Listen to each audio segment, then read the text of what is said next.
Black and White, by Liu Jiming, translated by Chen, Part 2, Volume 3, Chapter 4, 1. Boredom or Impulsiveness. That day, Wang Sheng initially didn't want to attend the dinner. Still, when Yan Kui called to inform him, he said that Director Du had repeatedly emphasized that today was a reception to welcome important guests from Beijing. Deputy Minister Lang from the Provincial Propaganda Department would be attending in person, and the three of them had to be there. Not one could be absent. The three of them that Yan Kui referred to were Wang Sheng, Jiang Xin, and himself. Editor-in-Chief Ouyang Paidu was reaching retirement age next year, and his health wasn't good, so he rarely came to work. Therefore, the core management of the Popular Arts Media Group was practically these three. Yan Kui was the deputy general manager in charge of distribution and administration and had a close relationship with the director and general manager Du Wei. He was essentially responsible for the group's daily management and always liked to act as Director Du's mouthpiece, with a rather bossy air about him. Wang Sheng had never been particularly fond of him, and hearing him issue orders with Du Wei's authority, he felt a strong aversion. He responded with a perfunctory, a couple of times, neither agreeing nor refusing, and hung up the phone. At lunchtime, he ran into Jiang Xin just as he reached the cafeteria entrance. As fellow deputy editors-in-chief, their offices were next to each other, so they saw each other constantly. Wang Sheng didn't greet Jiang Xin and was about to walk past when Jiang Xin called out to him, "Hey, are you going to the Phoenix Island dinner?" Wang Sheng had no choice but to stop and said vaguely, "I haven't finished reading this issue's manuscripts. I doubt I'll be able to find the time." Jiang Xin looked around to ensure no one was nearby and whispered, "I suggest you go—" Wang Sheng asked, "Why?" "You really are a bookworm. You don't even know about something this big." Jiang Xin chuckled. "Yan Kui said that Director Du invited some big shots from Beijing to help our group go public. This time, he even invited the person and their spouse to Phoenix Island for a vacation." Wang Sheng had heard about the group's restructuring rumors, but aside from the editorial department's work, he rarely paid attention to business matters. He glanced at Jiang Xin indifferently. "What does that have to do with us?" "Of course, it has something to do with us," Jiang Xin drawled. "According to national regulations, senior management of listed companies can hold a certain percentage of the initial stock. Once it goes public, the stock price usually increases dozens or even hundreds of times. I have a classmate who's a senior manager at a high-tech company in Zhongguancun, Beijing. After the company's stock went public in Shenzhen last year, it increased more than 100-fold in less than a year. His 10,000 shares of initial stock, which cost only a few yuan per share when he bought them, are now worth over 100 yuan. Do you know what that means?" "What does it mean?" Wang Sheng repeated mechanically, staring blankly at Jiang Xin. His knowledge of stocks was close to zero. "It means—" In a theatrical pseudo-Beijing accent, Jiang Xin said, "He became a millionaire in one fell swoop." But Wang Sheng still couldn't see how that concerned him. Jiang Xin was exasperated by his clueless expression and said bluntly, "If our group's stock can successfully go public, the management will all be allocated initial stock. Theoretically, we could become millionaires." "If that's the case, you'd be a millionairess, not a millionaire," Wang Sheng corrected. Okay, millionairess then." Jiang Xin was amused by his pedantic bookishness and teased him. "Anyway, if I had $1 million, I'd buy a big house, preferably a villa. I've had enough of that narrow, dilapidated apartment the company provides. What about you, millionaire?" "Me?" Wang Sheng was taken aback, then shook his head. "I've never thought about it." "Are you willing to be single forever and live in the company's bachelor's dorm?" Faced with Jiang Xin's questioning, Wang Sheng could neither nod nor shake his head and simply fell silent. Jiang Xin looked at him with sympathy and lowered her voice. "You know, old Ouyang was originally going to retire, but now he's put it on hold, hoping to get initial stock after the company goes public. As editor-in-chief, he'll definitely get more stock than us." Wang Sheng said, "Oh," remembering what Yan Kui had suddenly said in his office not long ago. After editor-in-chief Ouyang retires, The Literary Federation originally wanted to transfer a new editor-in-chief from outside, but Director Du disagreed. He wants to select someone familiar with the situation as the editor-in-chief, insisting on promoting someone between you and Jiang Xin. Yan Kui said, "You and Director Du are old friends. Director Du invited you to the magazine in the first place. This editor-in-chief position should be yours without a doubt." Wang Sheng rarely interacted with the deputy general manager in charge of business and distribution, let alone discuss such sensitive personnel matters, so he didn't respond. Yan Kui seemed to have guessed his thoughts. "I know you're aloof and put your mind on editorial work and writing articles. You're not interested in promotion, but just because you're not interested doesn't mean others aren't." Wang Sheng felt there was an underlying meaning in his words and asked, "Who is?" Yan Kui gestured with his mouth towards Jiang Xin's office, separated from his by only a wall. "Who else but your female neighbor? Haven't you noticed? She's much more into dressing up than before. She wears different clothes in the morning and afternoon, and her lipstick is getting thicker and thicker, and it's imported." Wang Sheng frowned, feeling that Yan Kui's tone was becoming increasingly suggestive. Yan Kui didn't notice and continued, "I also heard that she threw herself at Director Du, but Zhang Lili caught them and gave her a tongue-lashing—" Wang Sheng knew that Deputy General Manager Yan always had a habit of gossiping behind people's backs. He was now skeptical. Du Wei's wife, Zhang Lili, had been transferred from Chuzhou a couple of years ago and worked as a cashier in the company. Zhang Lili's office was next to Du Wei's office. Even if Du Wei wanted to fool around, he wouldn't risk it. Besides, Jiang Xin had always been aloof, proud, self-admiring, and still single, probably because of this personality. She used to be dismissive of Du Wei in front of him. However, Yan Kui's words might not be entirely groundless. Jiang Xin's relationship with Du Wei had become much closer in recent years. In contrast, she became increasingly distant from her old leader, editor-in-chief Wu Yang. She used to call him Teacher Wu Yang, but now she called him Old Wu Yang. Several times, Wang Sheng had gone to Director Du's office to report things and had encountered Jiang Xin there. Du Wei's office was expanded after the magazine became a group, not only doubling the size of editor-in-chief Wu Yang's office, but also adding a bathroom and a restroom. Once, after Wang Sheng entered Du Wei's office and spoke for a while, he suddenly saw Jiang Xin coming out of the bathroom, acting as if she had just come out of her own bathroom. It was evident that their relationship was extraordinary.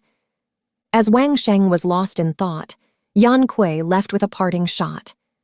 "Deputy Editor-in-Chief Wang, you shouldn't harbor intentions to harm others, but you must be wary of others who may harm you." "Why aren't you moved at all?" Jiang Xin seemed a little angry. "The provincial propaganda department is treating our group's restructuring as a pilot project for the entire province's cultural industry, with Deputy Minister Lang personally in charge. Director Du has been putting all his energy into it lately. According to regulations, the company's general manager and chairman can't be the same person after the restructuring. Director Du will definitely remain chairman, but a general manager needs to be appointed separately. I also heard that Yan Kui suggested to Director Du that Zhang Lili be appointed the group's financial controller. If that's the case, Zhang Lili, as the group's senior manager, would be qualified to receive stock. Yan Kui is clearly trying to curry favor with Director Du and Zhang Lili to take over the position of general manager." The more Wang Sheng listened, the more confused he became. People were coming and going at the cafeteria entrance, and it was clearly inappropriate for Jiang Xin to discuss such sensitive topics publicly. He didn't want to listen anymore, waved the lunchbox in his hand at Jiang Xin and said, "I haven't gotten my food yet. Let's talk later." Then he walked towards the cafeteria. "You haven't said whether you're going to Phoenix Island or not," Jiang Xin called out behind him, but Wang Sheng pretended not to hear and quickened his pace into the cafeteria. Wang Sheng ultimately went to Phoenix Island, but not because of what he had heard from Jiang Xin that noon. Instead, in the afternoon, Du Wei made a special phone call telling him that the guest from Beijing was Ba Dong. "You two grew up together. It's been many years since you've seen each other. You must attend the dinner tonight for professional or personal reasons." Although Du Wei's tone was amiable, there was an underlying air of superiority. When Wang Sheng was doing his postgraduate studies at Dongjiang University, he indeed considered being an editor as one of his favorite professions. Still, now, he was growing more and more tired of it. When did this sense of weariness begin? He couldn't say for sure. When Wang Sheng first joined the magazine, he was still full of enthusiasm for the job. Although the content published in Popular Arts was often celebrity gossip, it was, after all, related to art. Moreover, he could use his authority to select and publish some serious literary criticism articles. However, since Popular Arts merged with Dongjiang Pictorial and Zhonghua Stories to form Popular Arts Media Group, all three magazines began implementing entire market operations from distribution to advertising. To pursue circulation, they not only catered to the reader's vulgar tastes, but also significantly increased fees and advertising space. After each issue came out, Wang Sheng himself felt it was unbearable.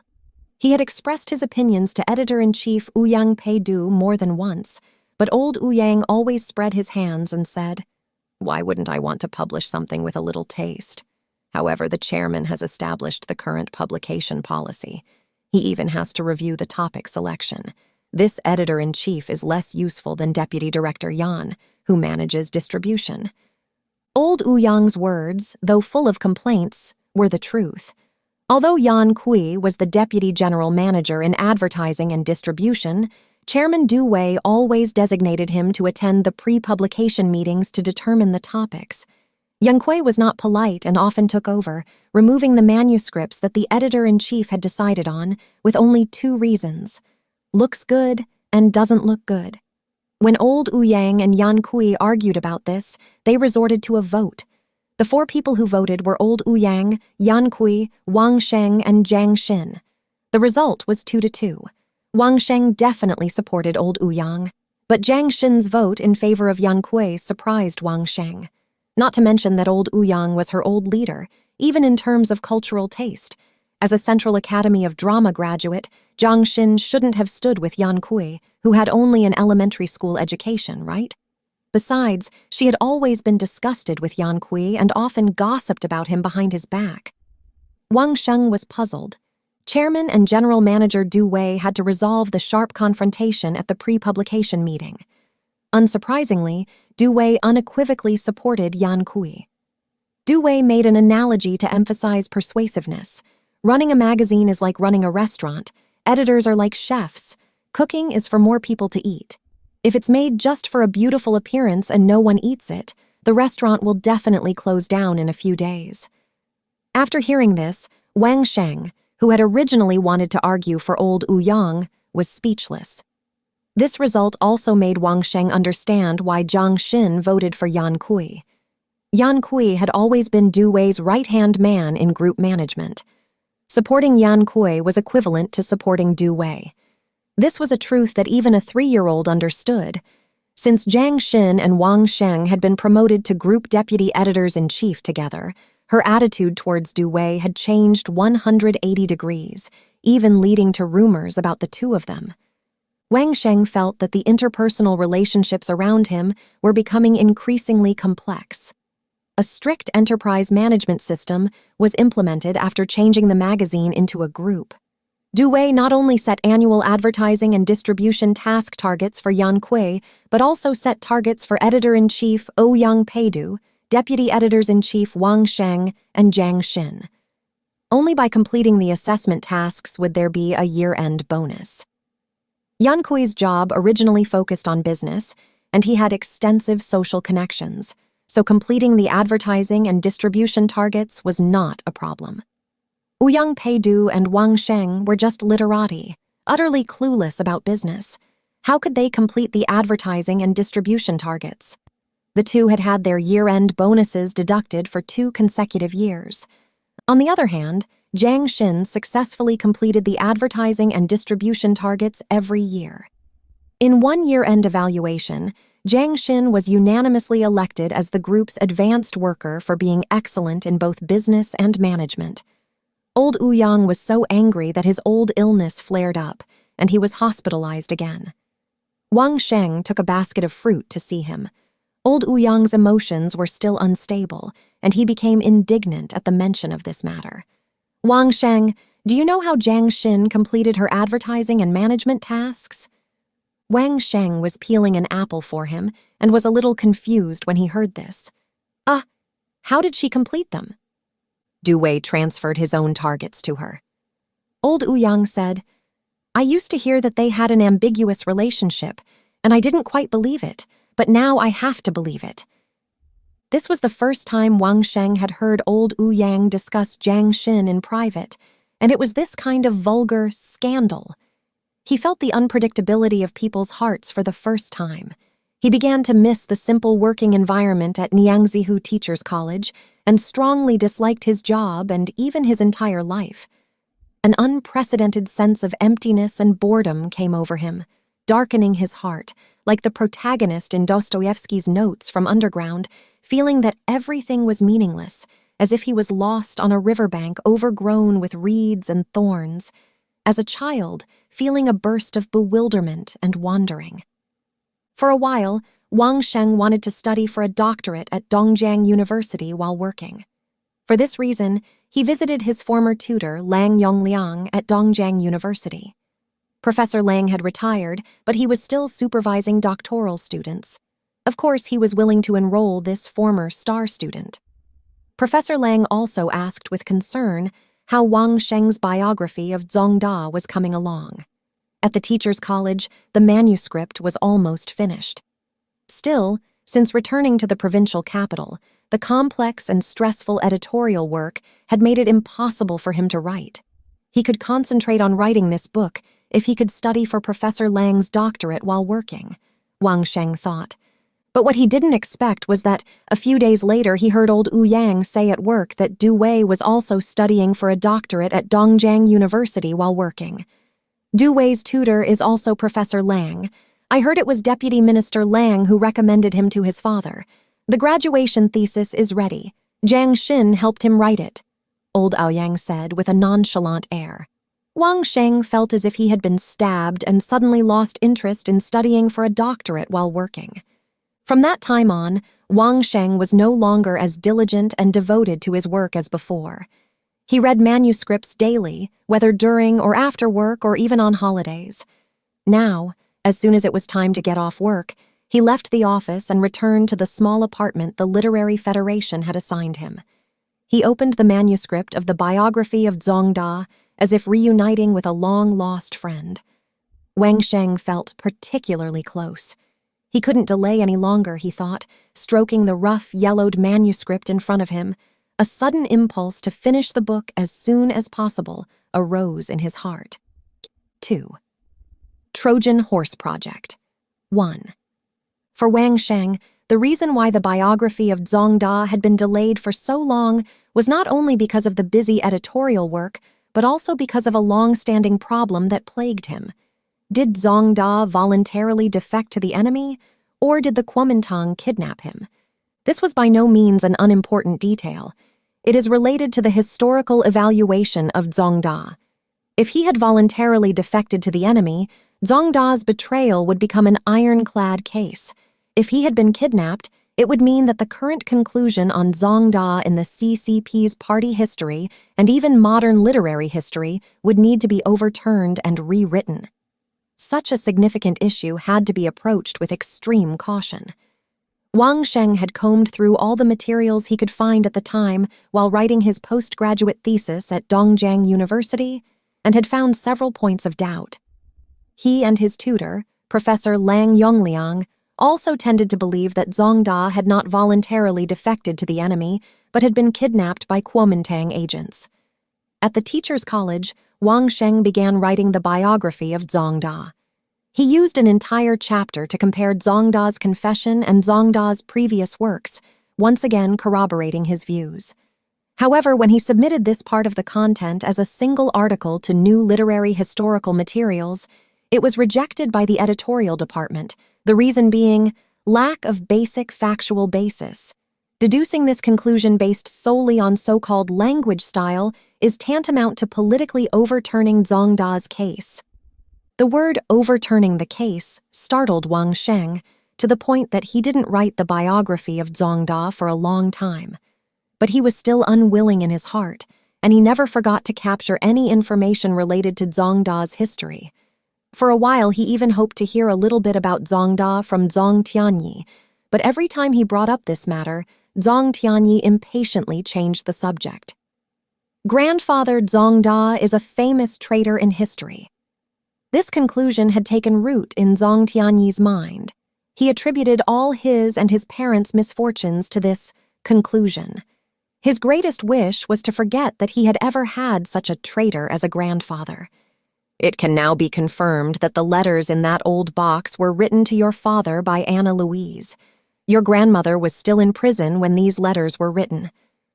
Wang Sheng told Zong Tianyi and repeatedly prompted him, "Think again. Besides those letters, what else was in the old box your father left behind?" Zong Tianyi held his head and said nothing.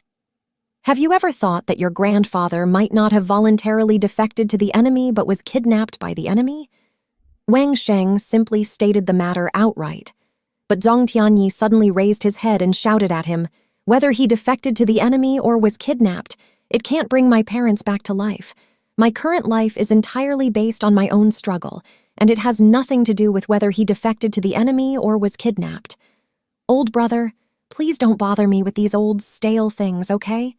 From then on, Wang Sheng never mentioned his grandfather in front of Zong Tianyi again. But he didn't give up.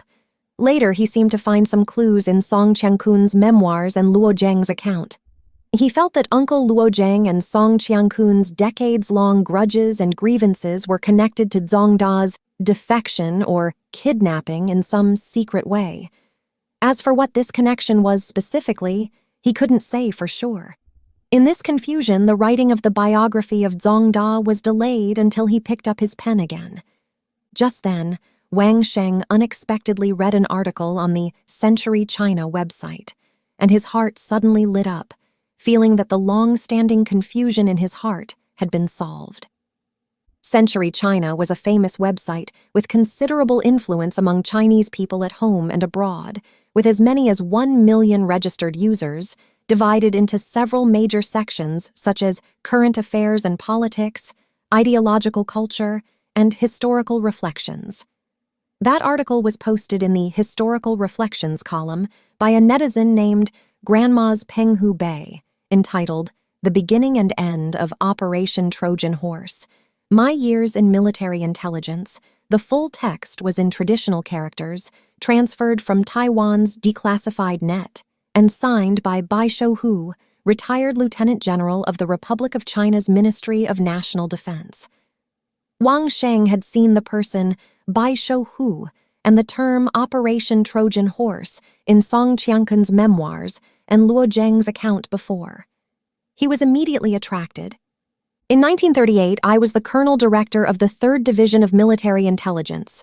At that time, the national government had already withdrawn from the capital, Nanjing, and moved to Dajiang City, the capital of Dongjiang Province, located in central China.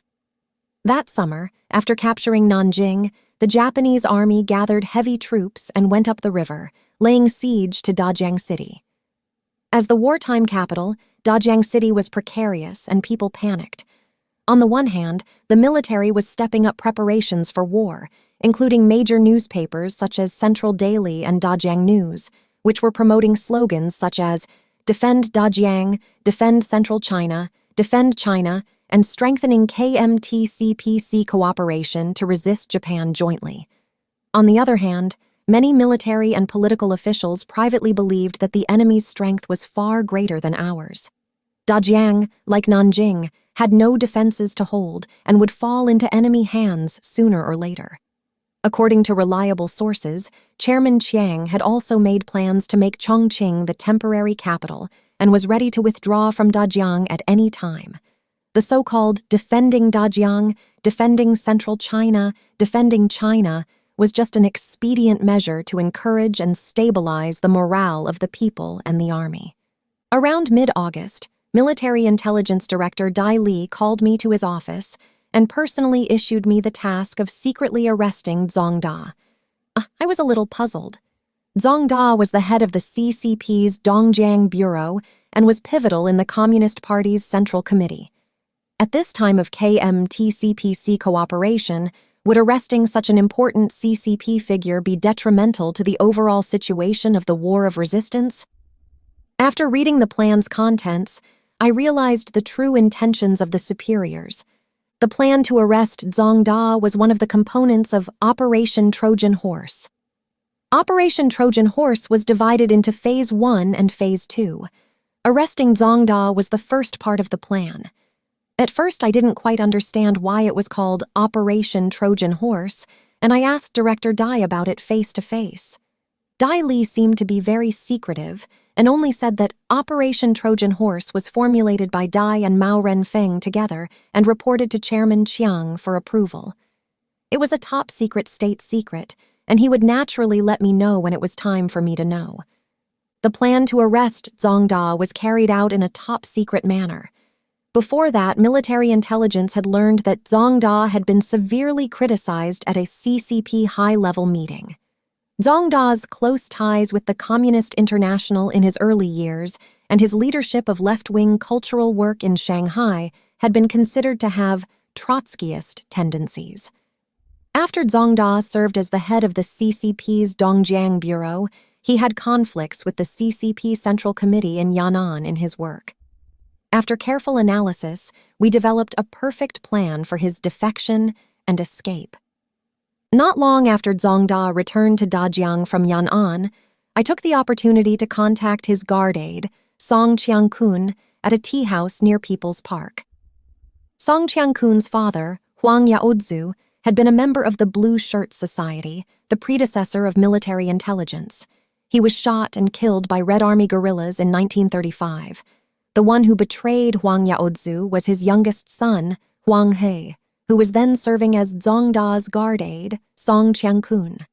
At that time, according to the information provided by the internal line that military intelligence had placed in the Dongjiang Bureau, we clearly understood Zhang Da's actions, including his daily work arrangements and daily life. The vicinity of Pippa Mountain, where the Dongjiang Bureau was located, was full of military intelligence secret agents. My contact with Song Qiangkun did not result in obtaining specific information. In fact, we didn't expect to get anything from him. I even thought it was unnecessary to contact Song Qiangkun. Later, I learned that my idea was wrong. Contacting Song Qiangkun was not only not superfluous, but had long-term strategic significance and was a key link in the entire Operation Trojan Horse. On the evening of the day before the Mid-Autumn Festival, I led a special operations team to set up an ambush at the intersection leading to Pippa Mountain from the office of the Dongjiang Bureau and arrested Zhang Da. After daily dinner, Zhang Da had to take a walk with his wife, Anna, on this riverside path, usually accompanied by 2 guards. That day, Anna went to the 8th Route Army office to handle some affairs and did not return home. The 2 guards escorted another leader of the Dongjiang Bureau to the airport. Therefore, Zhang Da was walking alone that day. This was all the information we had mastered in advance. The operation to arrest Zhang Da went very smoothly. 2 agents were sitting in a tea house by the roadside, drinking tea.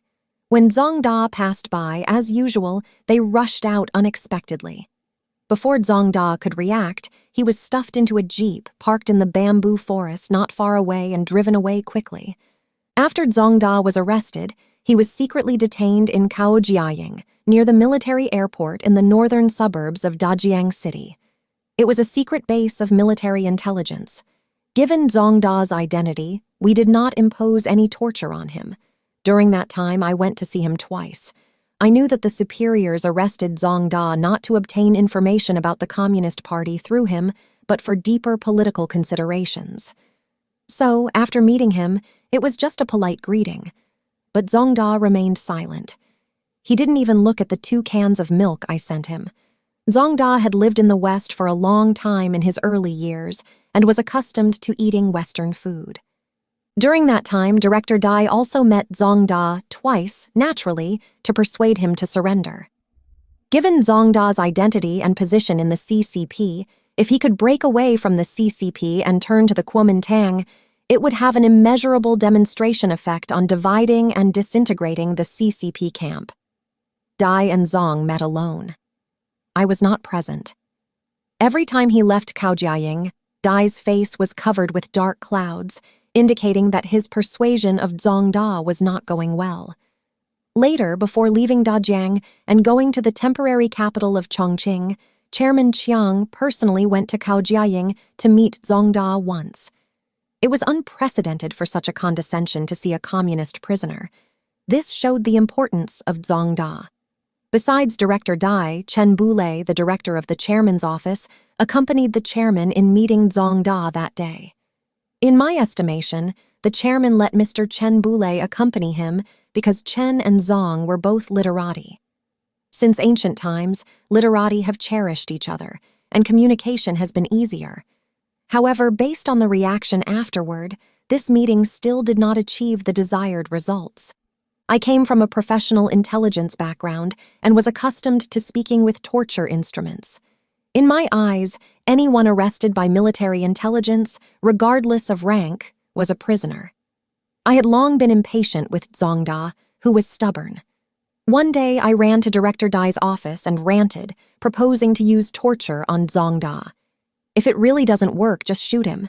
Didn't we also execute higher-level CCP leaders than Zongda, such as Xiang Zhongfa and Ku Qiubai?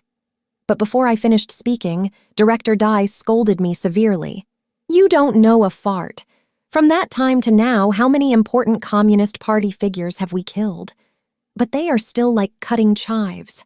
After cutting one crop, another grows out, and they are getting stronger and stronger. We must find a way to solve the problem from the root, I asked. How do we solve it from the root? Director Dai smiled and said, Don't Communist Party members always say they have faith? We'll start by disintegrating their faith. Killing 10 Communist Party members like Zongda is not as good as letting one Zongda betray their belief in communism. I still didn't quite understand and stammered, but Zongda is like a stone in a latrine, smelly and hard. Director Dai sneered and said, He is smelly and hard, but do we have no way to deal with him? Remember, we must not only not kill him, but also serve him well as if he were a god. From Dai's words, I felt that he had a way of dealing with Zongda and understood the true meaning of Operation Trojan Horse. Sure enough, shortly after, Director Dai asked Mr. Chen Bulei to write an essay called My Confession in Zongda's Name, which was published in Central Daily and Dajiang News. At the same time, a message was also published. Chairman Chiang personally awarded Zongda the senior counselor of the Ministry of National Defense and the rank of lieutenant general.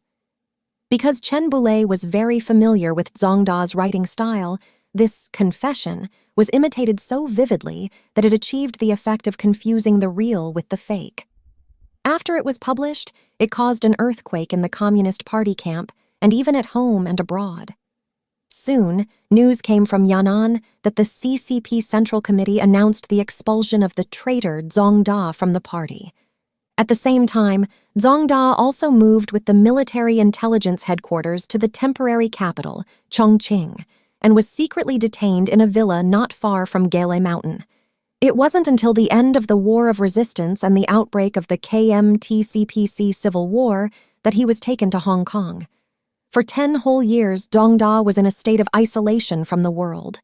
In March 1948, due to the increasingly unfavorable development of the KMT-CPC Civil War, to prevent the secret of the forged Zongda's confession from being leaked, to smoothly implement the second phase of Operation Trojan Horse, Mao Renfeng, the director of the Bureau of Investigation and Statistics, sent someone to execute the hand warrant personally issued by President Chiang to execute Zongda. After Zongda was secretly executed, major newspapers published a brief message. On X month X day, Zongda, senior counselor of the Ministry of National Defense of the national government, died in a car accident at the age of 51.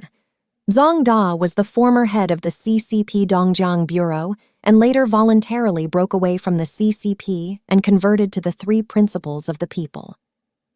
3. Trojan Horse Project. 2. Only the first part of the beginning and end of Operation Trojan Horse was posted, with a note at the end stating, "To be continued." But based on just the content that had been posted, it was enough to shock Wang Sheng. If what was described in the article was true, it would confirm his previous suspicions about Zongda's defection to the enemy. Information on the internet was often mixed, and it was difficult to tell the truth from the false. Wang Sheng was a little hesitant to believe it. Out of prudence, he registered an account on the Century China website. He sent a private message to Grandma's Penghu Bei, asking whether the beginning and end of Operation Trojan Horse was really written by General Bai Shouhu himself, and for specific publishing information. There was no response to the private message, and Grandma's Penghu Bei stopped updating the post.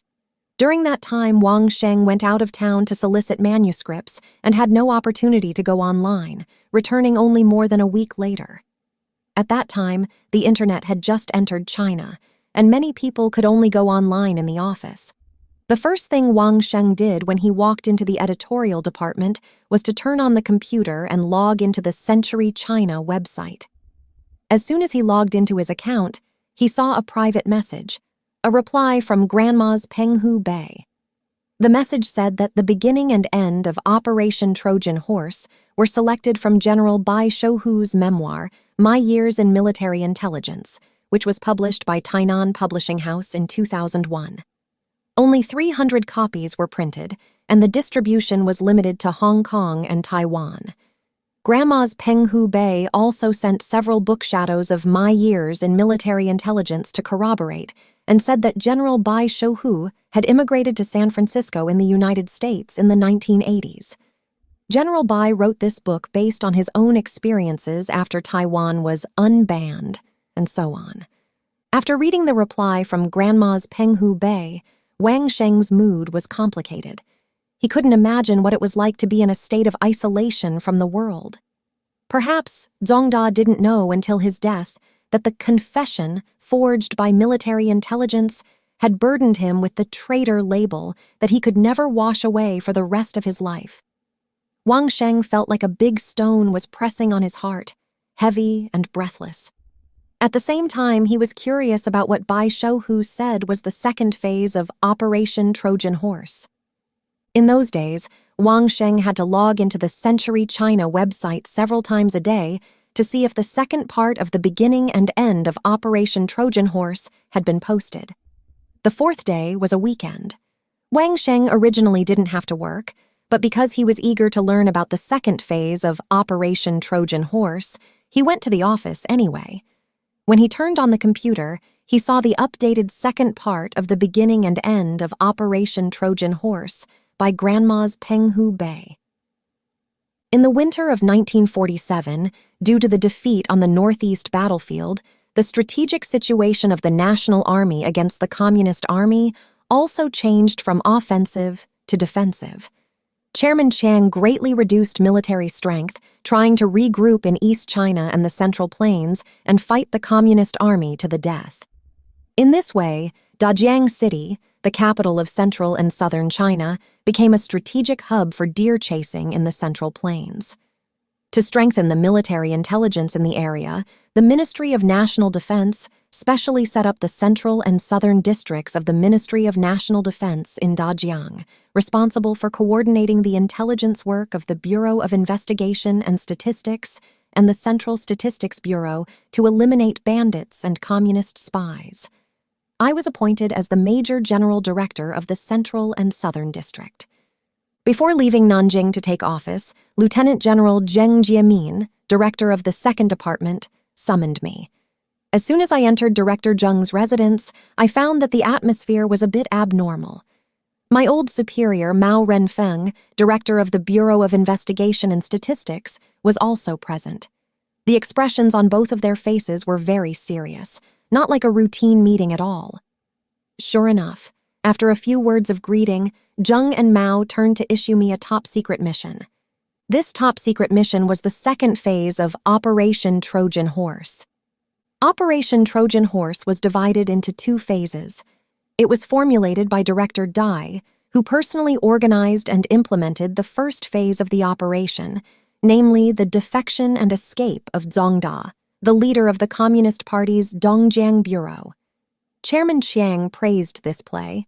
On the eve of the national government's return to Nanjing, after Director Dai died in a plane crash, the second phase of Operation Trojan Horse was never heard from again.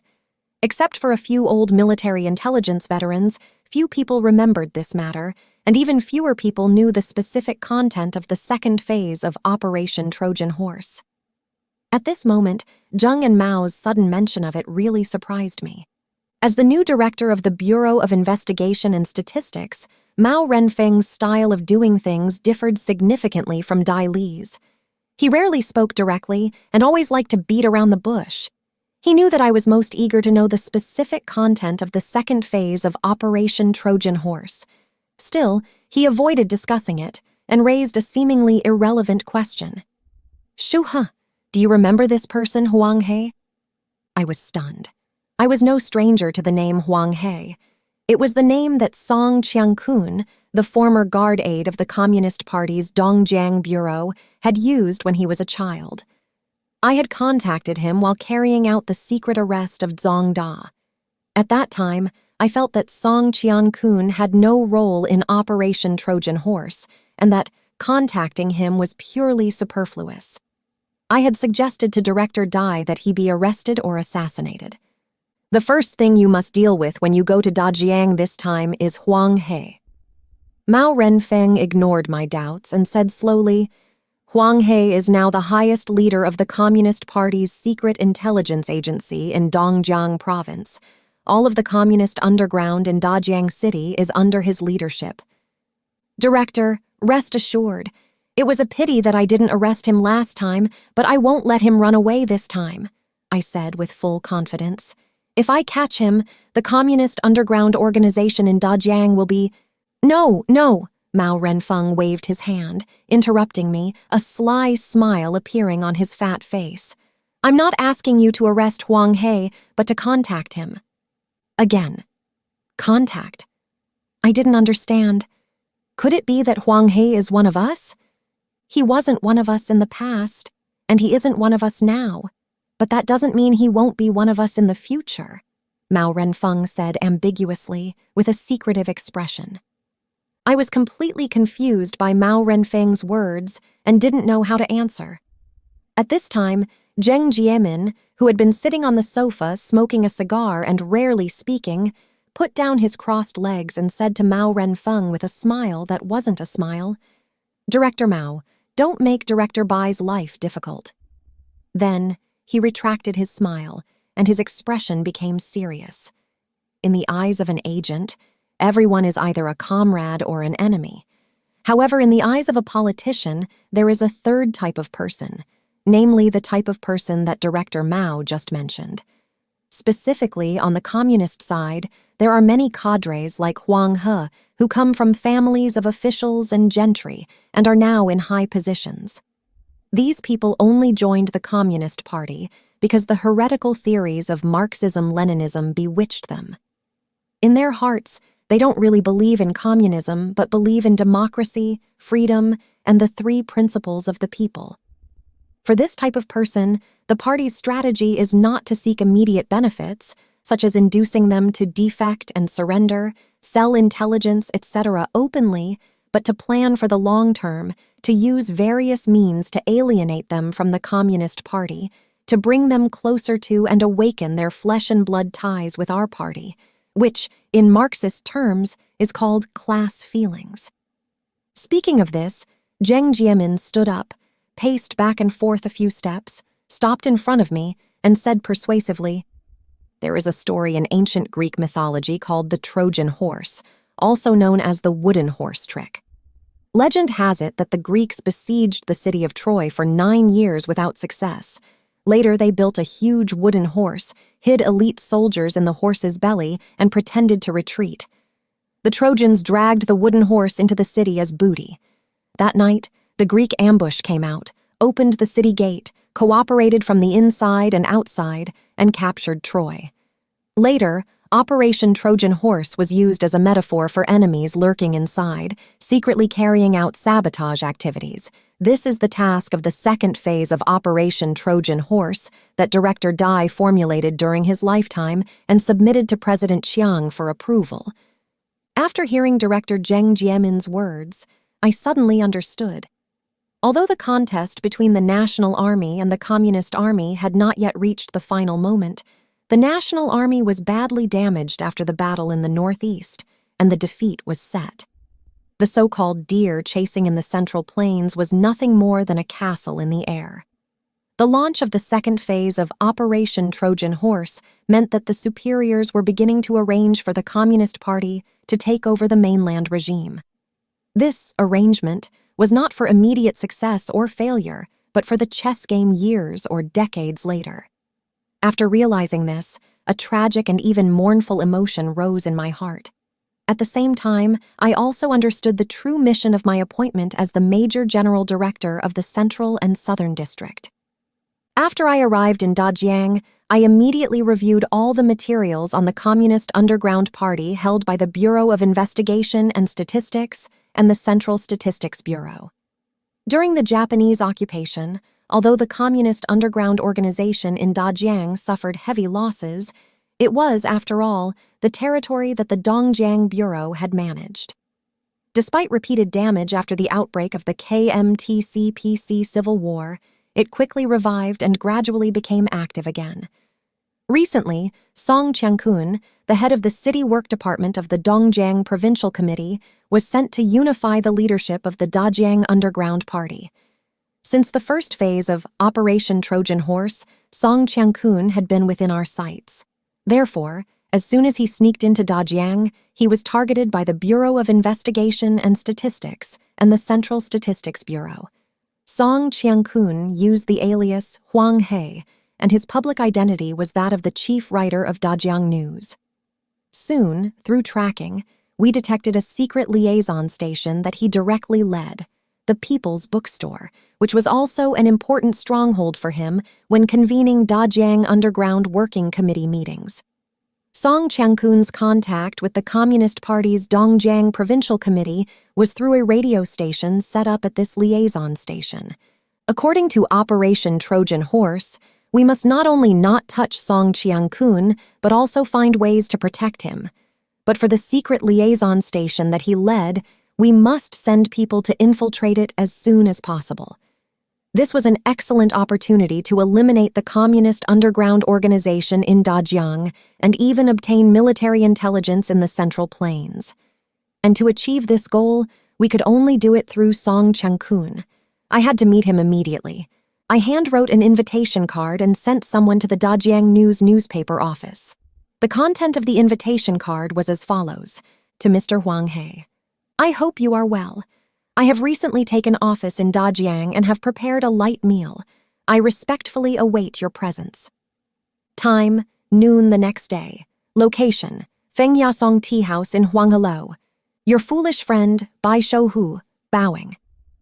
A certain day of a certain month in the 37th year of the Republic of China. I had no confidence in whether Song Qiangkun would keep the appointment. Therefore, after the invitation card was sent, I felt quite uneasy. The next day, I traveled lightly and arrived at Huanghelou a quarter of an hour earlier than the scheduled time. Feng Yasong was located on a small street under Huanghelou. It was a place for tea and wine tasting, with an elegant environment. Usually, most of the people who came here were literati and writers. Upon entering, there was a screen facing the door, on which was written Li Bei's poem, handwritten by the great calligrapher Wu Changshuo. With one punch, I shattered the Yellow Crane Tower. With 2 kicks, I overturned Parrot Island. There is a scene in front of me that I cannot describe. Kui Hao's poem is written above. Because someone had cleared the scene in advance, no other customers were in Feng Yasong. I was drinking tea and waiting in the private room, but half an hour had passed the scheduled time, and I still hadn't seen Song Qiangkun's shadow. I was a little impatient and about to leave when the tassel curtain was lifted as if the wind had blown it, and a familiar figure appeared before me. It was Song Qiangkun. He wore sunglasses, a suit, leather shoes, and a black briefcase. He looked very gentle and refined, with the air of a great reporter. He was different from the guard aide of the Dongjiang Bureau that I had seen before. He had changed a lot compared to 10 years ago. His expression and demeanor revealed a kind of imperceptible alertness. As a senior agent, I certainly knew what this alertness meant. I stood up, stretched out my hands to him, and greeted him with a smile. "We meet again, Mr. Huang He." But Song Qiangkun did not shake my hand. He looked around vigilantly. Seeing that there was no one else in the private room except the two of us, the expression on his face relaxed. He put his briefcase on the table, sat opposite me, and asked stiffly, "Mr. Bai, what do you want to see me about?" "Can I see you if I have nothing to do?" I asked euphemistically. "Don't forget we are old friends. In the past, if it weren't for your help, the guard aide military intelligence's operation to arrest Zhong Da would not have been so smooth." "Wait a minute," he interrupted me and said coldly, "When did I help you arrest Zhong Da?" "Mr. Huang, he has a really bad memory. Would you like me to remind you?" I laughed twice. 2 days before the arrest of Zhong Da, you accompanied Mr. and Mrs. Zhong Da on a walk in Pipa Mountain. When you passed by the riverside path, my jeep was parked by the roadside. You saw me but pretended not to recognize me. "I really didn't recognize you," he said. "We only met once, after all." The next day, Zhong Da's 2 bodyguards went to the airport to see off a leader. As a guard aide, you didn't arrange another guard for Zhong Da, which created an opportunity for us. "It's ridiculous. Why would I help you arrest Zhong Da?" He waved his hand almost angrily and said, "Don't forget, Zhong Da is my leader. I am his subordinate. I have always respected him. More importantly, we are all Communist Party members." "You indeed respect Zhong Da, but as far as we know, you have always secretly admired his beautiful British wife, Anna Louise," I said calmly. "Moreover, after the Zhong Da incident, you knew that military intelligence secretly kidnapped him and not the defection that we publicized to the outside world. But when you returned to Yan'an to accept the organization's investigation, you didn't tell the truth. Later, you really married Anna Louise. Doesn't this explain anything?"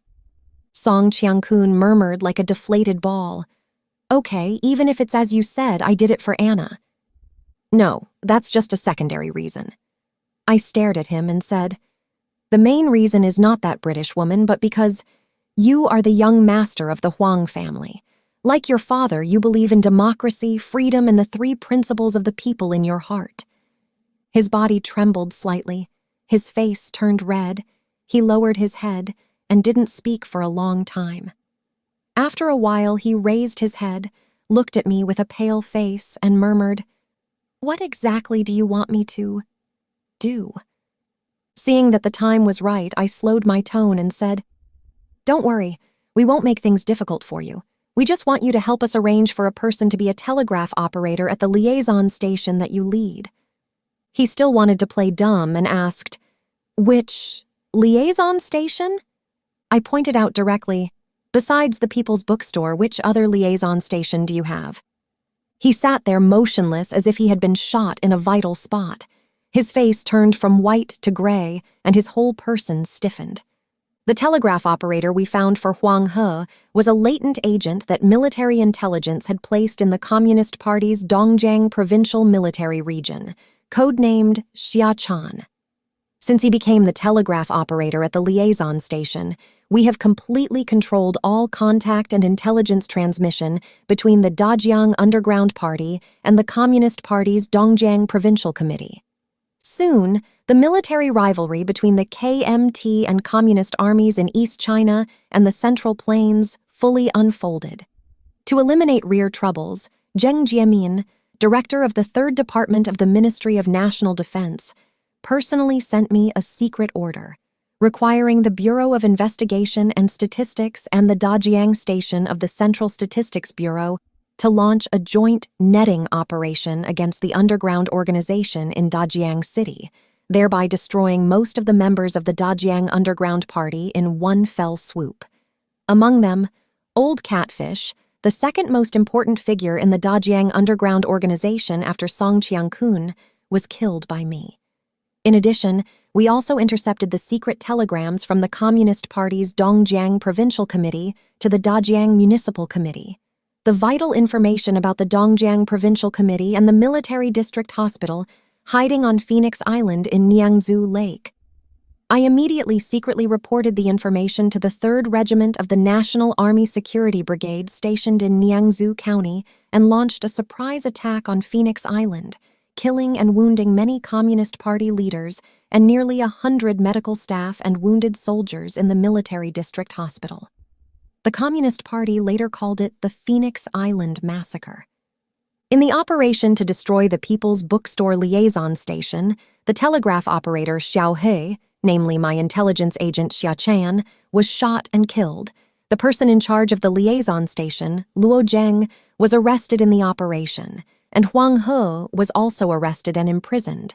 This was all specially arranged by us to protect Operation Trojan Horse and prevent Huang He from being suspected by the Communist Party. Later, the Nanjing Ministry of National Defense, through democratic figures, proposed exchanging 2 captured National Army generals for the release of Huang He, Luo Zheng, and other detained Dajiang Underground Party cadres. This was also part of the 2nd phase of Operation Trojan Horse. Just as Operation Trojan Horse was nearing its end, the National Army began to retreat steadily on the East China and Central Plains battlefields. The defeat was like an avalanche. In less than a year, the Kuomintang lost Dajiang, a major town in central and southern China, quickly lost Shanghai and Nanjing, and had to retreat to Guangzhou, eventually abandoning the entire mainland. Soon after I retreated to Taiwan with the Ministry of National Defense, I left the intelligence system. The follow-up of Operation Trojan Horse was gradually ignored. Many people didn't even know such a top-secret plan had ever existed. In the mid-1950s, when some old military intelligence veterans reviewed this period, they had mixed opinions on this plan, forming 2 opposed attitudes. Those who criticized it felt that the so-called Operation Trojan Horse was nothing more than wishful thinking and a pipe dream. It was extremely foolish to let so many Communist Party cadres go back to the mountains and miss the opportunity to wipe them all out. Those who praised it believed that Operation Trojan Horse was Dai Li's masterpiece. It was tantamount to burying time bombs in the Communist Party's interior. Its strategic significance was even higher than U.S. Secretary of State Dulles' peaceful evolution concept. Dulles pinned his hopes on changing the color of Communist China on the 3rd, 4th, or even later generations of the CCP, while the Operation Trojan Horse, formulated by Director Dai during his lifetime, did not require such a long time. 4. Rebels. The article The Beginning and End of Operation Trojan Horse resolved Wang Sheng's long-standing doubts, and after that, in just less than half a year, he wrote biography of Zongda very smoothly. The speed was much faster than he had expected. When Wang Sheng bound the printed manuscript into a book and mailed it to the publishing house by registered mail, it was as if he had unloaded a heavy burden from his body. He felt a burst of relief in his heart, but at the same time he felt empty. He wanted to find something to fill it, as if only in this way would his heart be at peace. Wang Sheng suddenly wanted to see Luo Zheng and tell him everything he knew. How would Uncle Luo Zheng feel after hearing it? Wang Sheng had no way of knowing. He hadn't seen the old man in a long time. Perhaps influenced by Song Qiangkun's memoirs, Wang Sheng had seemed to accept the views of most people in recent years gradually. Luo Zheng's suspicions and accusations against Song Qiangkun's betrayal lacked factual basis and were nothing more than some illusion caused by grief and suspicion after his fiancée Bai Shui's sacrifice. Although Luo Zheng's experience was worthy of sympathy, his slander and framing of an old revolutionary and veteran cadre should be condemned. This was almost the view that most people Wang Sheng met had of Luo Zheng. He had once wanted to defend Uncle Luo Zheng, but in the face of nearly unanimous condemnation, he felt isolated and couldn't help but hesitate. After all, Song Qiangkun and Luo Zheng's positions were too far apart. It was too typical for people to choose to believe the former and condemn the latter. Moreover, Uncle Luo Zheng's status as a released prisoner was enough to make him ostracized by mainstream society. Once, when Wang Sheng was chatting with Ouyang Pei Du in the editorial department and talked about Luo Zheng, the other party actually called him a madman, slanderer, and remnant, and that contemptuous tone made Wang Sheng very uncomfortable, as if it was not Uncle Luo Zheng who was being scolded, but himself. "I heard that you are very familiar with Luo Zheng. It's really strange. How could a dignified deputy editor-in-chief like you know that released prisoner?" Ouyang looked at Wang Sheng suspiciously. "Of course. But..." Wang Sheng's face turned red, and he spoke incoherently. He felt a little guilty, as if he had done something shameful. When Wang Sheng went to see Luo Zheng, he took a copy of the article "The Beginning and End of Operation Trojan Horse" with him. Although he hadn't been to the People's Bookstore for a long time, as soon as he saw the plaque at the entrance, which had peeling paint and incomplete characters, he felt very familiar and kind, as if he had been there yesterday. It was just past 9 o'clock in the morning, and there were few customers in the bookstore. It seemed a bit deserted. There were fewer books on the bookshelves than before. 2 rows of bookshelves were empty, with some pencil cases, workbooks, and other student supplies. Wang Sheng was about to walk towards the attic inside as usual when someone called him from behind. "Hey, who are you looking for?" Wang Sheng stopped and turned around, seeing a person walking out from behind the bookshelves. He was about 50 years old, wearing faded old army pants and a white shirt. The hem of the shirt was tucked into the waistband of the pants, and he was wearing sleeves on his arms. One hand held a feather duster, and the other held a few books. Energetic and efficient. This person was called Cheng Guojun. Wang Sheng had seen him before. He was Luo Zheng's prison mate and worked at Dongjiang Steel Plant. When the bookstore was too busy, he often came to help manage the store. He usually spoke very little and gave people the impression of being cold and aloof. "I'm looking for Uncle Luo Zheng." "Oh, it's you." Cheng Guojun recognized Wang Sheng, a hint of an unpredictable smile on his face. "You haven't been to the bookstore for a long time." "Yeah, the editorial department is too busy. I really can't spare any time." Wang Sheng stammered, pointing to the attic in the back. "Is Uncle Luo Zheng upstairs?" "No. Where did he go?" "He went to the Letters and Visits office." "The Letters and Visits office?" Wang Sheng exclaimed in surprise. "Is Uncle Luo Zheng still petitioning for that matter back then?" Cheng Guojun didn't answer. He looked at Wang Sheng with strange eyes and said, "You call old Luo uncle, but you don't understand him at all."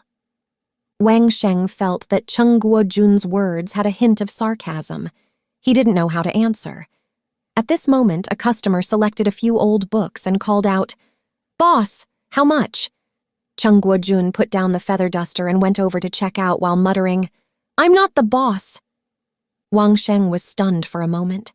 Seeing that the books on the bookshelves were scattered and covered with dust, he picked up the feather duster and, while cleaning the dust on the bookshelves and putting the books in order, he pondered Cheng Guojun's words just now.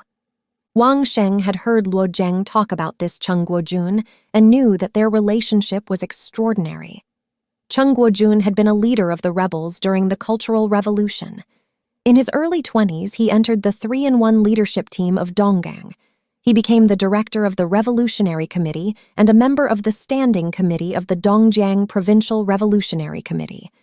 They had met at that time. Luo Zheng said they had been comrades in arms in the same trench. After the Cultural Revolution, they were imprisoned together for several years. After being released from prison, Cheng Guojun didn't have a formal job at Donggang. After Uncle Luo Zheng's People's Bookstore reopened, he often let him help manage the bookstore and give him some pocket money. Don't look at Guojun's dejected appearance today. Back then, in Dajiang City, he was a person who could summon wind and rain. He was also handsome and played Hong Changqing in the Red Detachment of Women. Do you know who played Wu Qinghua? Wang Sheng was helping Luo Zheng organize the bookshelves, listening with fascination. Seeing him ask himself, he knew he was deliberately playing mysterious. so he stopped what he was doing, raised his head and looked at him, repeating mechanically, "Who?" Luo Zhang waved the feather duster, stirring up a cloud of dust on the bookshelf. After the dust cleared, he replied, "Song Wei Hong. She and Guo Jun were once married." "Who is Song Wei Hong?" "Song Qiangkun's daughter," Luo Zhang said. "Song Wei Hong is the name she changed after becoming a Red Guard. Her original name was Song Xiaofan." Wang Sheng couldn't help but be taken aback. When Song Xiaofan was studying at the Dongda writers' class, Wang Sheng knew very little about her past, except that she was Song Qiangkun's daughter, and he had heard some scandals. After hearing Uncle Luo Zhang's words, he seemed to have inadvertently glimpsed a secret that he shouldn't have known. He felt a burst of excitement and nervousness and didn't speak for a long time. At this time, Cheng Guojun returned after checking out the customer. He took the feather duster from Wang Sheng's hand, patted the dust off his clothes casually, and said, "How can I let a great intellectual like you do this kind of work? Let me do it so as not to get your clothes dirty." Cheng Guojun's words revealed a kind of cynicism. Although Wang Sheng was a little unhappy, he didn't mind. On the contrary, he developed an interest in exploring Cheng Guojun. He couldn't help but think of Song Xiaofan, imagining the scene when she and Cheng Guojun were together. Back then, these two people were about the same age as he was now, right? He really wanted to ask Cheng Guojun if they were happy together. If you were happy, why did you break up later? If you weren't happy, why did you get together in the first place? Wang Sheng finally restrained this intense curiosity and continued the previous topic, asking, "Why did Uncle Luo Zhang go to petition?" "Old Luo didn't go to petition himself." Cheng Guojun shook his head and said, "He led others to petition." "Led others to petition?" Wang Sheng felt a little baffled. "Who are the others?" Cheng Guojun said, "I don't know them either. Old Luo said they came from the countryside. Because of land acquisition and demolition, the district government didn't care, so they came to the province to make trouble. This isn't the first time. Every time a large group of people crowded into the attic, staying for several days like running a hotel. In addition to providing food and accommodation, Old Luo also led the group to the provincial government's letters and visit office to petition. The people from the countryside have never seen the world. They don't even know which way the gate of the provincial government opens, let alone how to write petitions and submit them. Thanks to Old Luo's help, fortunately, he is indeed an expert in this area." Speaking of this, Cheng Guojun showed a teasing smile on his face again. Wang Sheng was used to the other party's cynicism and ignored it. Didn't Uncle Luo Zhang say which village they came from? "Old Luo didn't say." Cheng Guojun scratched his scalp with the feather duster. "However, I often heard those villagers mention Old Principal or something." Wang Sheng said, "Oh." He remembered what the old principal had said on Phoenix Island last time and seemed to understand something. Alas, Old Luo's life has suffered because he is too serious. He is already this old, but he is still like he was when he was doing underground work before liberation. Cheng Guojun sighed with the tone of someone who had seen it all. Wang Sheng didn't say anything. He thought of his father, who had passed away many years ago. Uncle Luo Zhang and his father had the same temper. They both liked to be serious and stubbornly stick to their principles. Otherwise, why would they suffer a lifetime? On this point, he quite agreed with Cheng Guojun's words. Thinking of this, Wang Sheng suddenly had an idea.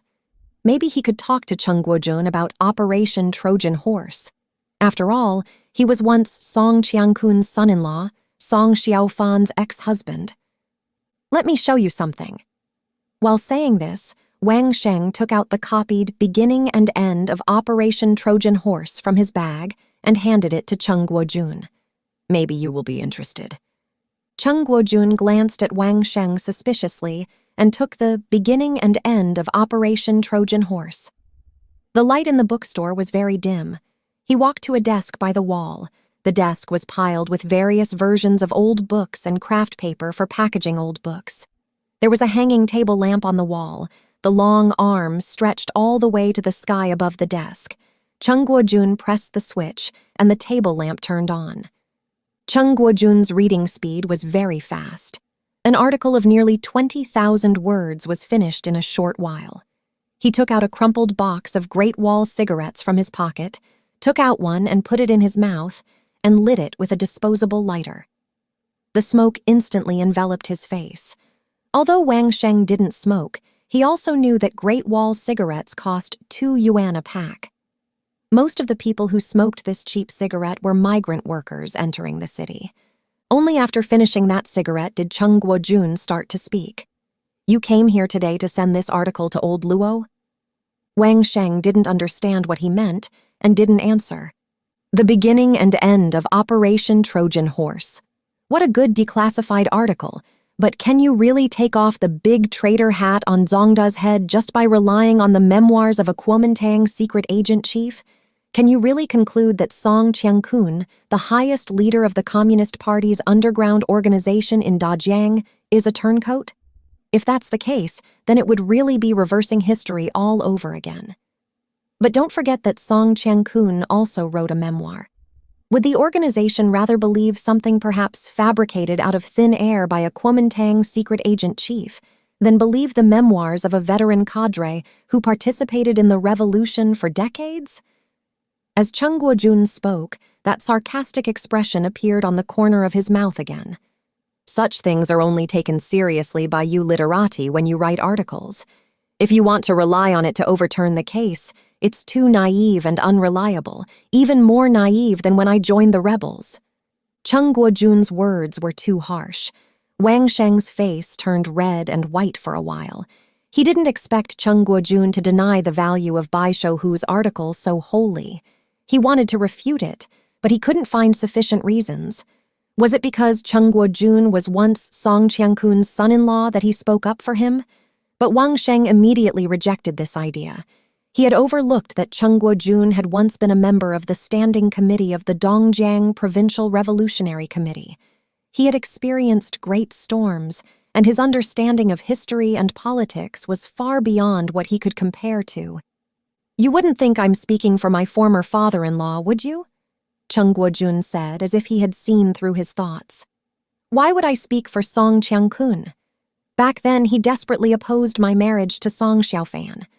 After I was dismissed from my post and imprisoned, it was he who tried his best to encourage Song Xiaofan to divorce me.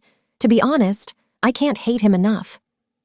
Seeing that Chung Guojun had pointed out the suspicion in his heart with one word, Wang Sheng secretly admired his insight. After a short while, Chung Guojun waved his hand and said, "This thing, I advise you not to show it to old Luo. He has been burdened by that case for his whole life, ending up like this, neither human nor ghost. Can you bear to let him fall into the pit again?" He paused and said, "Young man, I advise you not to get involved in this matter either." Chung Guojun's tone was a bit arbitrary and harsh, but it was quite pertinent, especially that waving gestures Wang Sheng was very familiar with it. It felt a bit like Wang Xinggang, who played Hong Chang-ching in the movie The Red Detachment of Women. Chung Guojun had played Hong Chang-ching before. When he was young, he must have been very handsome. If it weren't for his old age, he would really look like Wang Xinggang. Wang Sheng waited at the People's Bookstore until noon, but he didn't see Luo Zheng come back. The provincial library wasn't far from here, and he happened to be going to the library to borrow a few books, so he left. Before leaving, Wang Sheng had originally wanted to entrust Chung Guojun with handing over the copied beginning and end of Operation Trojan Horse to Luo Zheng.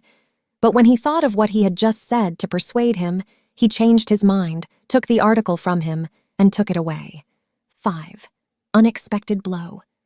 After Wang Sheng came back from the People's Bookstore, he felt uneasy for several days, as if he had a bad premonition. The Provincial People's Publishing House commissioned the biography of Zongda. The editor in charge was Hu Xiangyang, also a graduate student of Dongda, 2 years higher than Wang Sheng, and also studied modern and contemporary literature. Although he and Wang Sheng did not have the same tutor, they were fellow students. When they were in graduate school, Hu Xiangyang admired Wang Sheng's articles. After graduation, he was assigned to the Dongjiang Daily as a supplement editor and often asked Wang Sheng to write articles. At that time, Wang Sheng was still teaching at Niangzhou Normal School. He talked to Hu Xiangyang about his plan to write the biography of Zhong Da. After Hu Xiangyang was transferred to the Literature and History Department of Dongjiang People's Publishing House as an editor, he solemnly asked him to write articles. Before that, Hu Xiangyang had told Wang Sheng that he had submitted the topic to the publishing house. The leaders attached great importance to this book and said it was ready to launch as a key book, but it had been almost 2 months since the manuscript was sent out, and Wang Sheng had not received any news from the publishing house.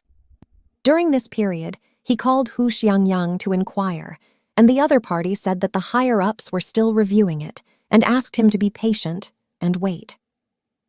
On Thursday afternoon, just after starting work after the lunch break, Wang Sheng received a call. As soon as he heard Hu Xiangyang's voice, he couldn't wait to ask, "Old classmate, when will the book be published?" The other party didn't answer immediately, paused for a long time and said, "The situation is a bit troublesome. The biography of Zhong Da didn't pass the review." Like a bolt from the blue, Wang Sheng's mind buzzed and rang, and he couldn't react for a long time. Originally, the final review in the publishing house had passed, but because your book involves important historical figures and major historical events, the publishing bureau reviewed it again, and as a result, it was blocked. I heard that it also alarmed the leaders of the provincial propaganda department, who clearly instructed that it could not be published. Hu Xiangyang's voice was like a broadcaster reading a eulogy after the death of a national leader, very low and very slow, making Wang Sheng's heart sink like a stone. All day long, Wang Sheng was restless and absent-minded. The director of the editorial department sent a stack of manuscripts and placed them in front of him, but he couldn't read a single word. When it was time to get off work, he left the editorial department without even eating dinner and returned to his residence. The biography of Zhong Da had taken nearly 10 years of painstaking effort, and if calculated from the time he was a graduate student, it was more than 10 years. In this book, he expressed his thoughts on history, literature, and the times, as well as some dreams that belonged only to him personally, which were unclear and unspeakable. But now, a phone call from Hu Xiangyang shattered his thoughts and dreams. Wang Sheng seemed to have suffered an unprecedented blow and was extremely frustrated, but he didn't expect that even more serious blows were yet to come. The next morning, as soon as Wang Sheng started work, he received a call from Du Wei asking him to go to his office. The tone was very formal. Wang Sheng put down the manuscripts that he hadn't finished reviewing yesterday and came out of the office. Wang Xing and Ouyang Peidu, Jiang Xin, and the entire editorial department were on the 3rd and 4th floors. The business and distribution departments were on the 1st and 2nd floors. The editor-in-chief's office and the finance department were on the 4th and 5th floors. Du Wei's office and the group conference room were on the 6th floor. Usually, unless there was a meeting or something particularly important, Wang Sheng rarely went to Du Wei's office. Unfortunately, the elevator was broken. Because he didn't sleep well yesterday when he climbed 3 floors and walked into Du Wei's office. His face was red, he was panting, and his legs were a little weak. "Climbing a few floors and you're panting like this. You need to strengthen your exercise." Du Wei looked at Wang Sheng with concern and motioned for him to sit down. "What do you want to see me about? Just say it." Wang Sheng sat down on a chair in front of Du Wei's desk, raised his face, and saw Song Chengkun's calligraphy on the opposite wall. Du Wei's office was huge, almost occupying half of the 6th floor. Although it had been renovated several times, this calligraphy and painting was still hung in the most conspicuous place in his office, as it was initially, which showed Du Wei's respect for Song Chengkun and the extraordinary relationship between the two. "Then I won't beat around the bush," Du Wei said straightforwardly. "Did you write a book called Biography of Zhong Da?"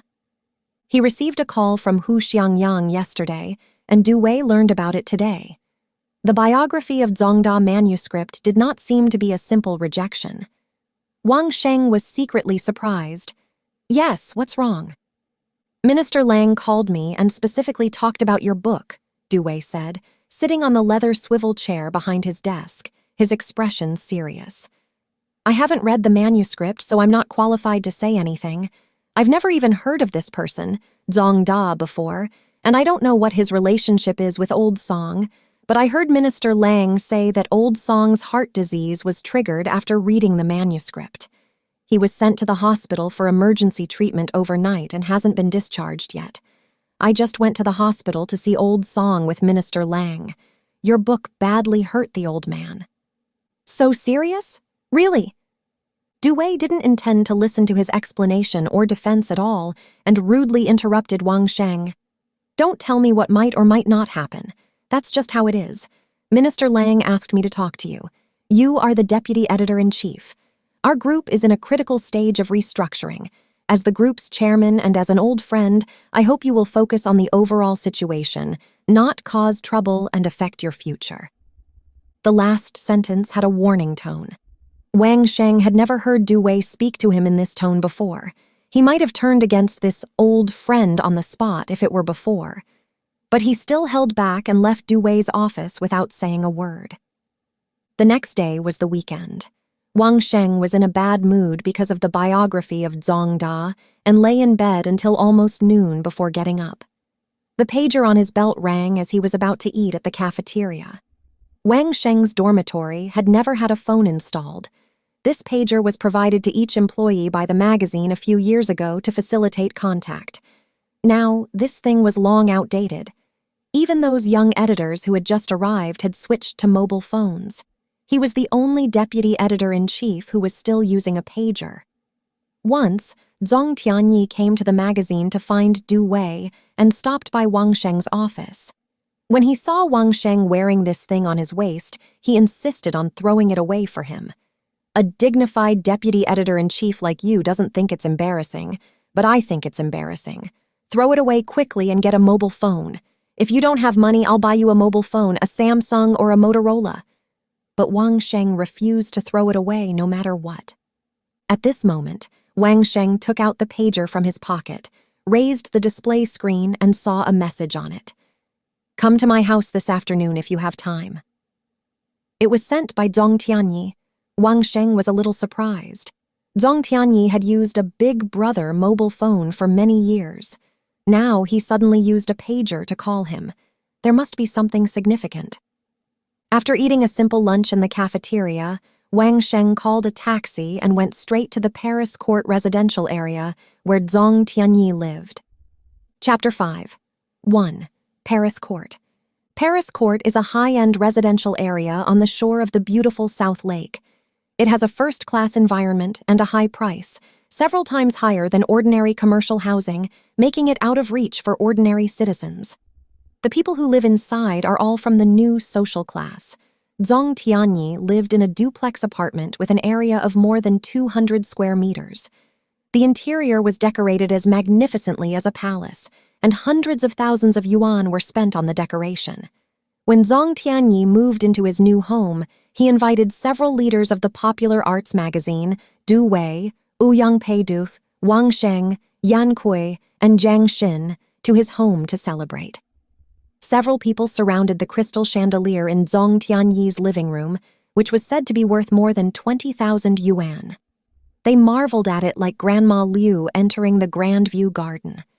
At that time, Zhong Tianyi had just married Meng Fei, not long after divorcing his ex-wife. He was a big boss, and his new wife was a young and beautiful actress in the provincial song and dance troupe. Zhong Tianyi not only lived in a luxury house but also embraced a beautiful woman. Which one of these was not enviable? That day, Du Wei probably drank a little too much wine. When he left Zhong's house, he looked indignant, sighing, "If I could live in a luxury house like Zhong Tianyi and marry a beautiful wife like Meng Fei one day, it would be worth dying for." Several people couldn't help but laugh. Yan Kui squeezed his eyebrows while laughing and said, "Director Du, it's not difficult for you to live in a luxury house.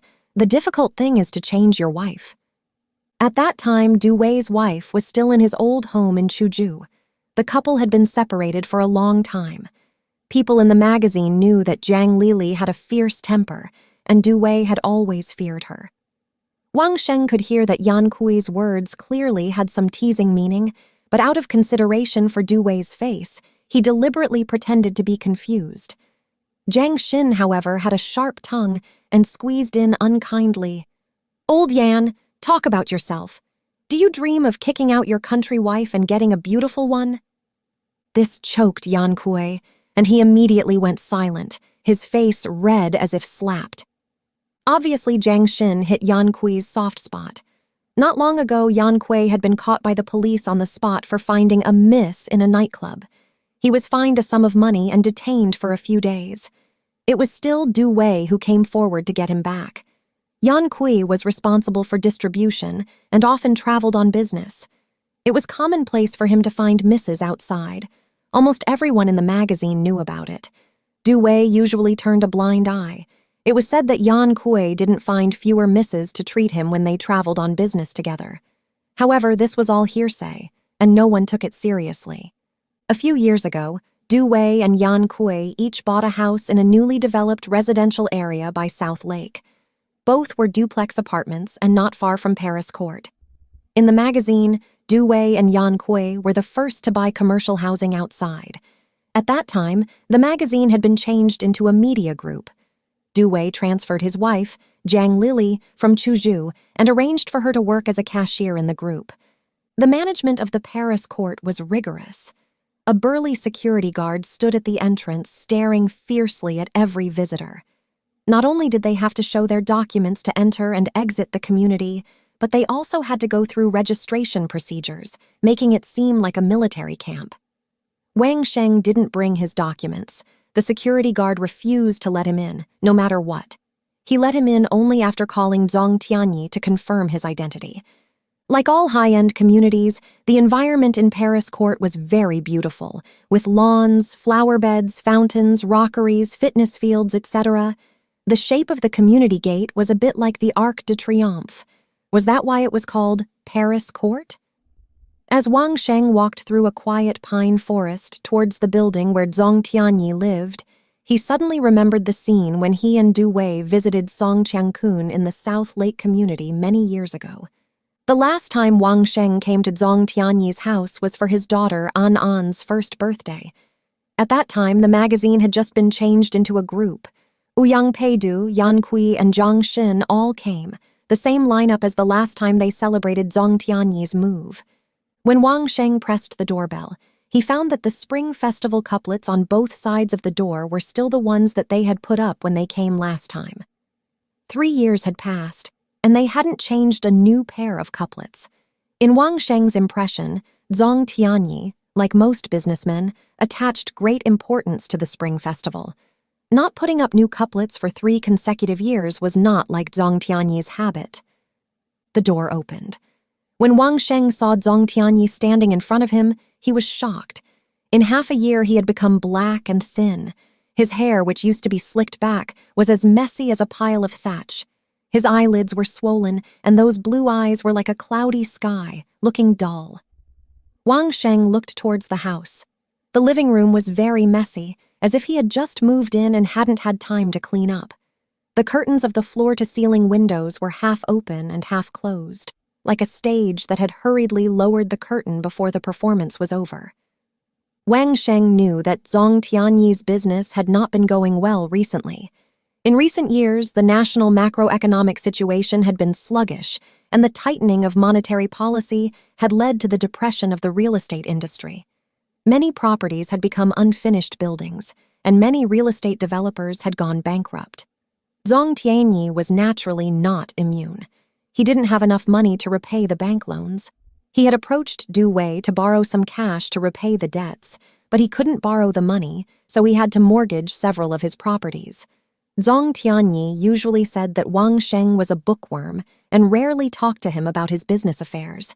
He heard about this from Jiang Xin, and Jiang Xin, of course, heard about it from Du Wei. "Old Zhong, what happened to you?" Wang Sheng withdrew his gaze and turned to Zhong Tianyi. "Where are Meng Fei and An An? Are they not home?" Zhong Tianyi closed the door, walked back to the living room listlessly, and sat down on the sofa with a plop, saying lazily, They're not here. They're all gone. They're all gone. What do you mean? Wang Sheng was confused. He remembered the scene where they inexplicably quarreled in the Phoenix Island Hotel half a year ago. Did you quarrel with Meng Fei again? It's not just a quarrel, we can't continue. Zhong Tianyi lowered his head and said, his mouth a little knotted. Only then did Wang Sheng notice that there were several wine bottles on the coffee table in front of the sofa, all empty. It seemed that Zhong Tianyi was drinking alone at home. Wang Sheng remembered that Zhong Tianyi had quit drinking since he worshipped Du Wei's godfather Wu Bozhong to practice Yuanji Gong. Didn't you quit drinking? Why are you drinking again? How else can I relieve my worries?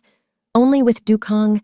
Zhong Tianyi leaned his head on the sofa with his eyes closed and said, his mouth emitting a strong smell of alcohol.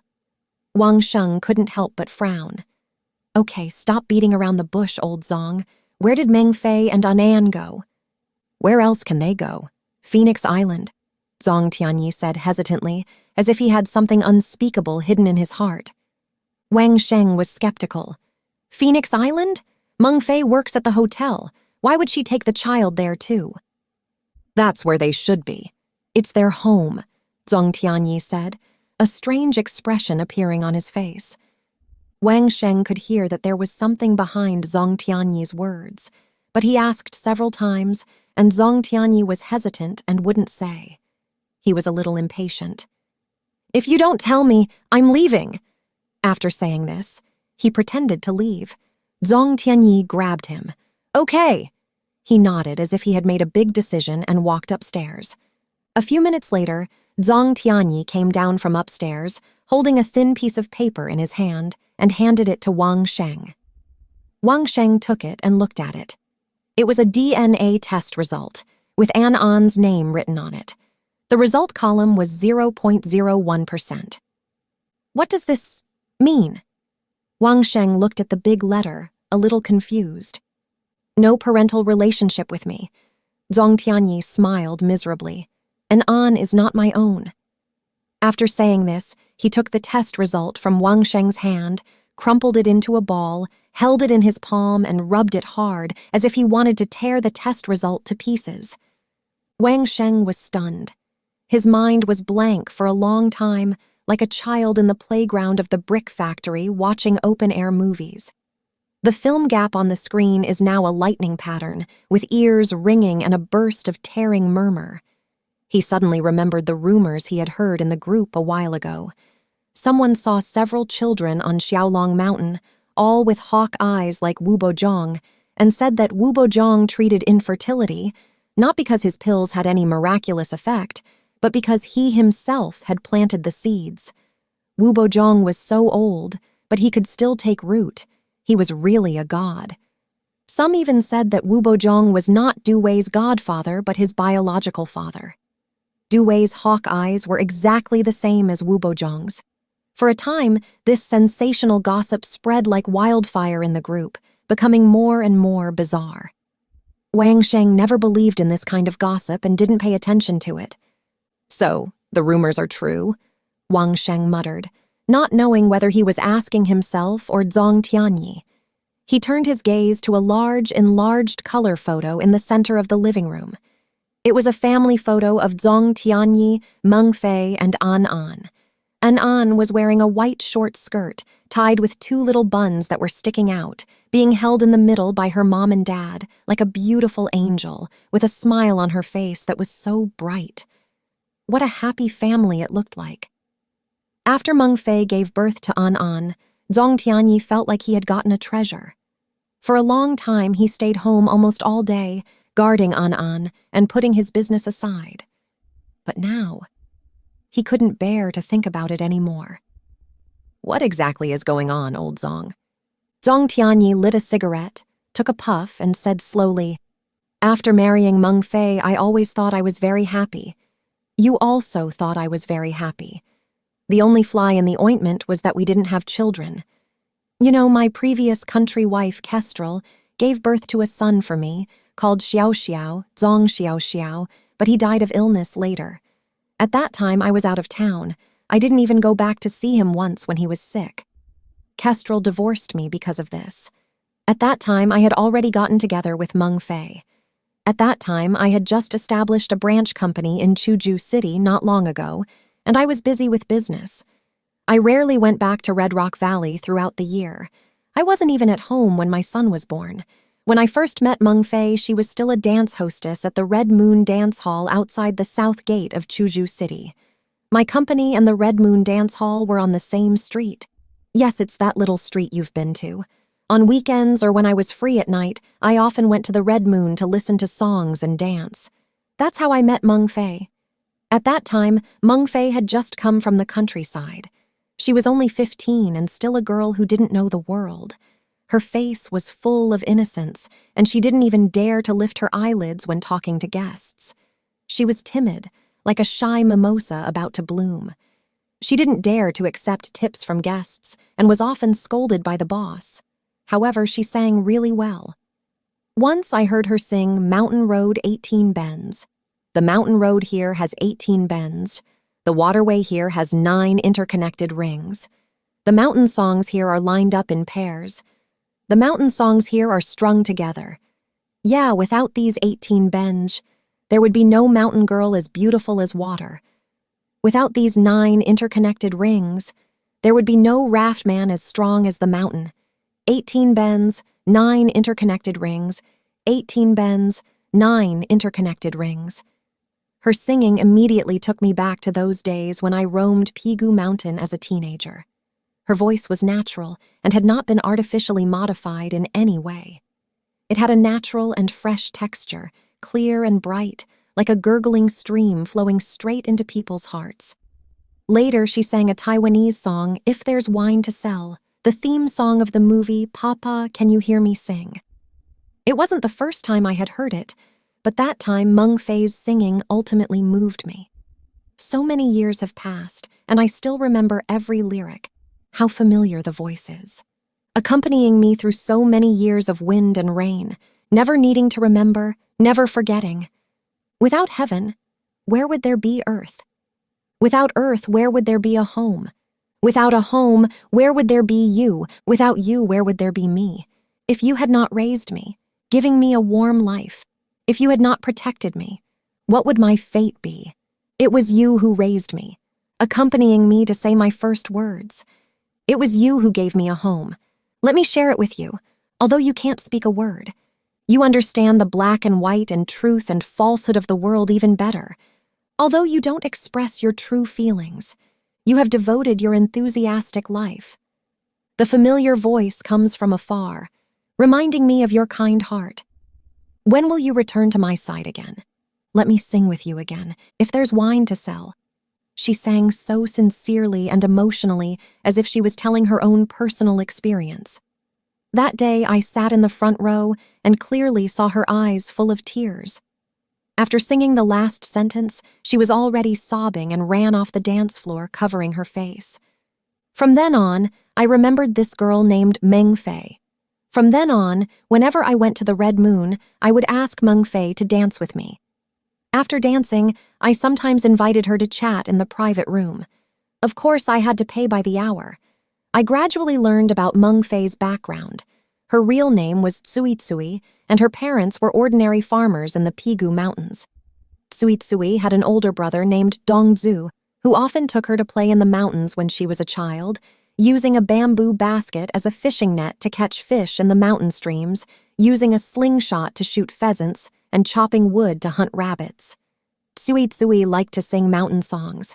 Every time she sang, Dongzhu had to stop what he was doing and listen to her sing carefully.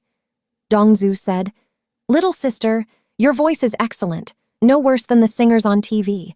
In the future, when your brother has money, I will definitely provide for you to go to a music academy and train you to be a singer." Tsui Tsui was so happy that she danced joyfully and kept her brother's words in her heart.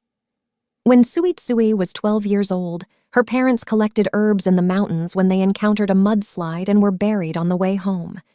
At that time, her brother Dongzhu followed the adults in the village to Pingdingshan, Henan, to dig coal and had been missing ever since. Tsui Tsui, who had lost her parents, stayed at home. waiting for news from her brother every day. She waited for 3 years. Many people in the village returned from Henan, but no sign of her brother.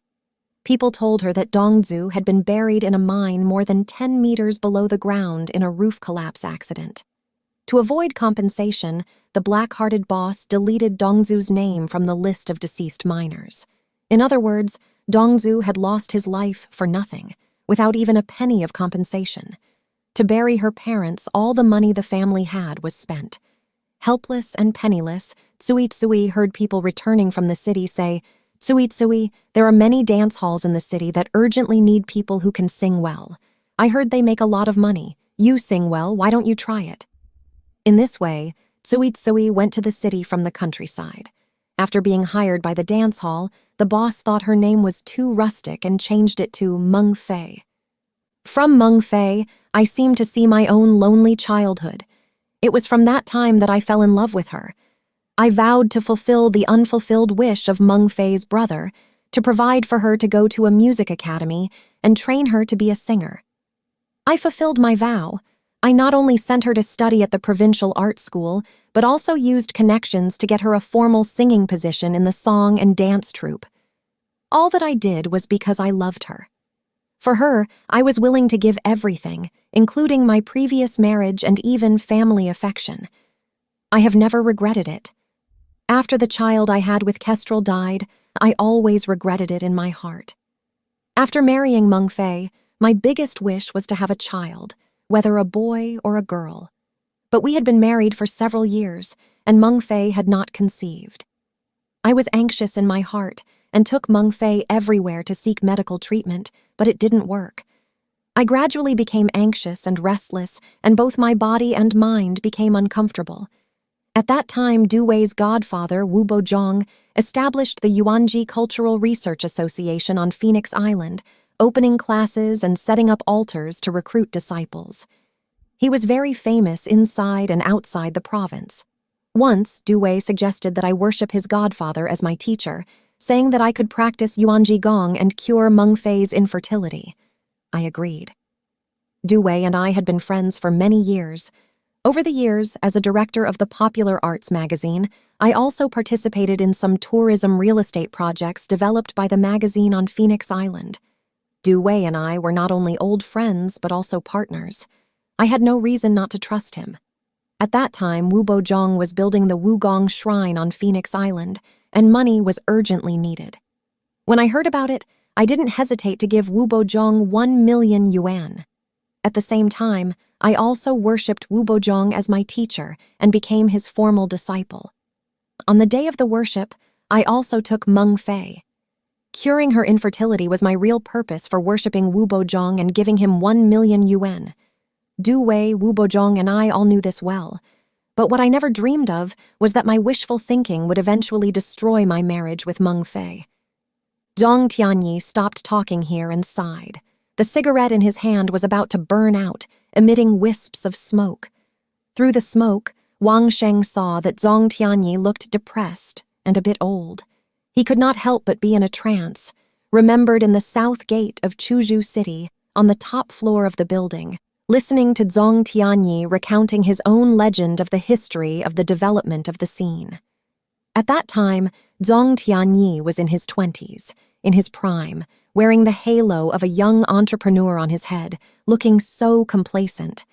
Now he was just over 40 years old, in his prime as a businessman, but he looked like an old man who had come to the end of his life.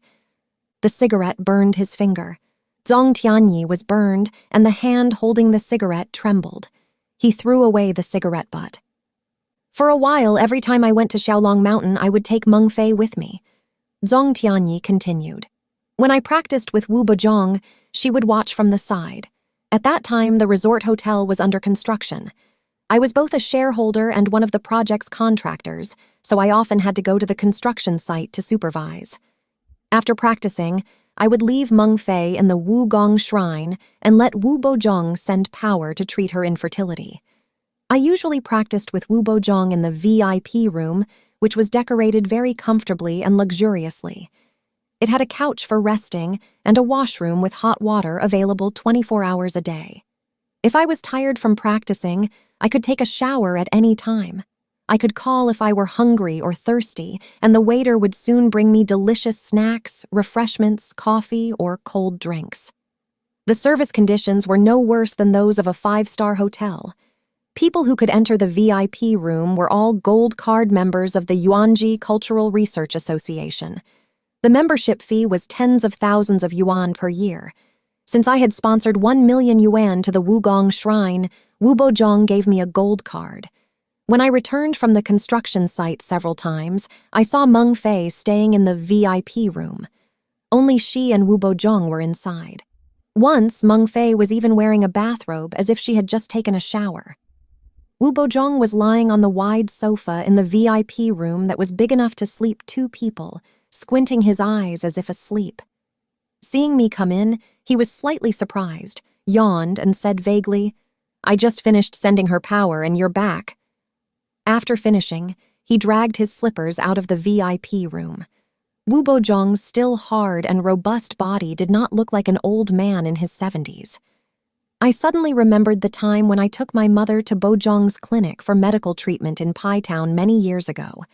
At that time, Wu Bozhong also looked like this, and compared with the present time, he neither appeared to be much younger nor much older, as if the time had stayed at a certain point and had never passed away.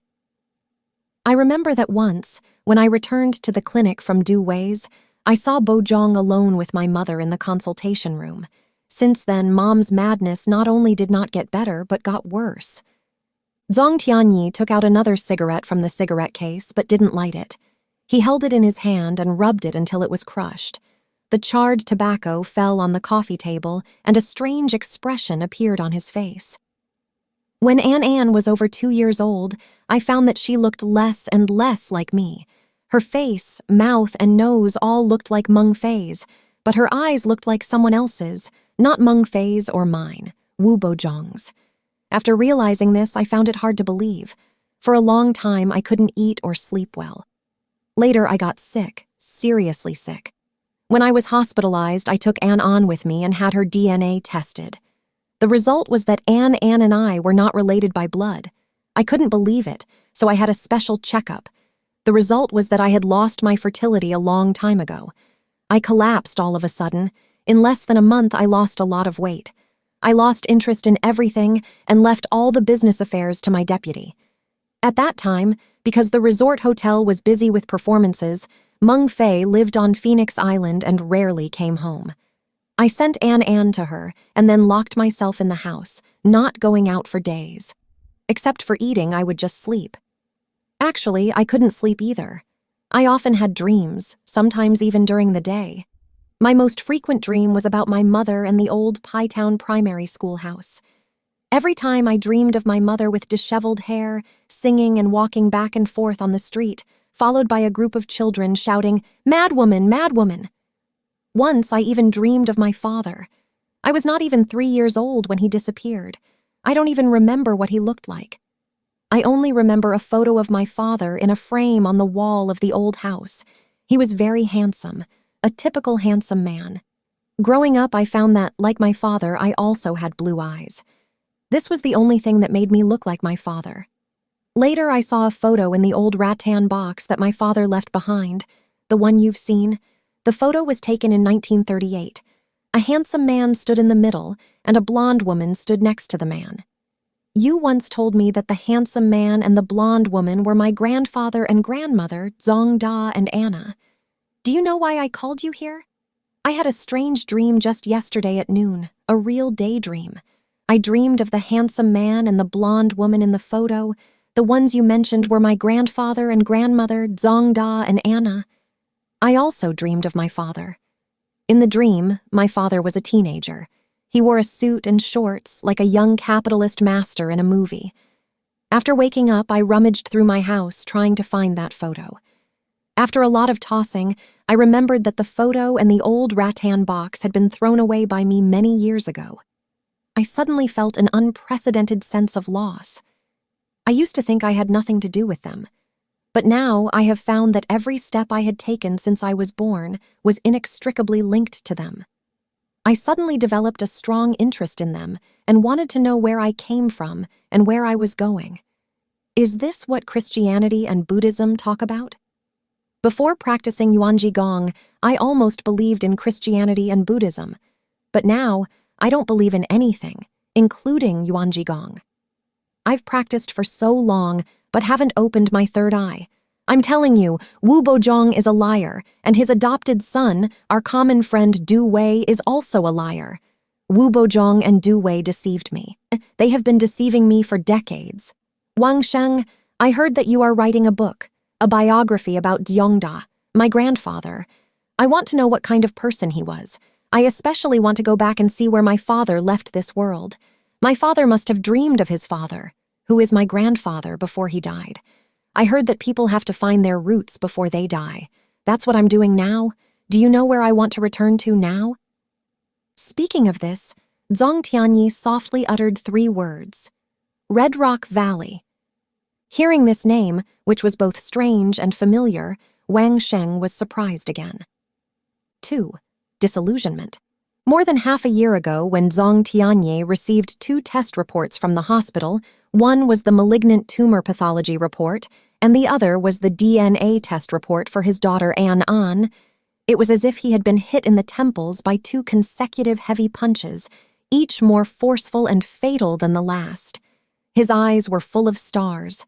A dark world was before him, and he felt the entire sky had collapsed.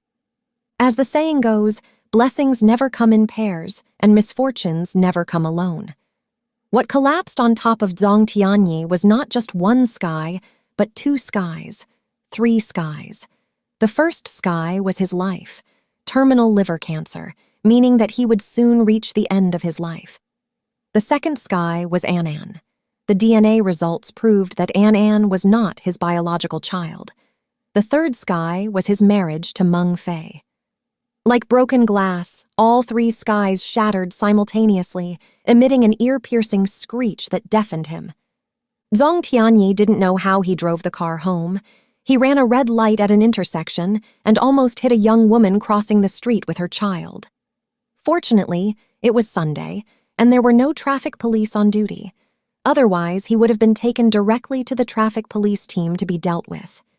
Since An An had started kindergarten, Zhong Tianyi had fired the nanny. The house was empty. Meng Fei worked overtime at the Phoenix Island Resort Hotel most weekends.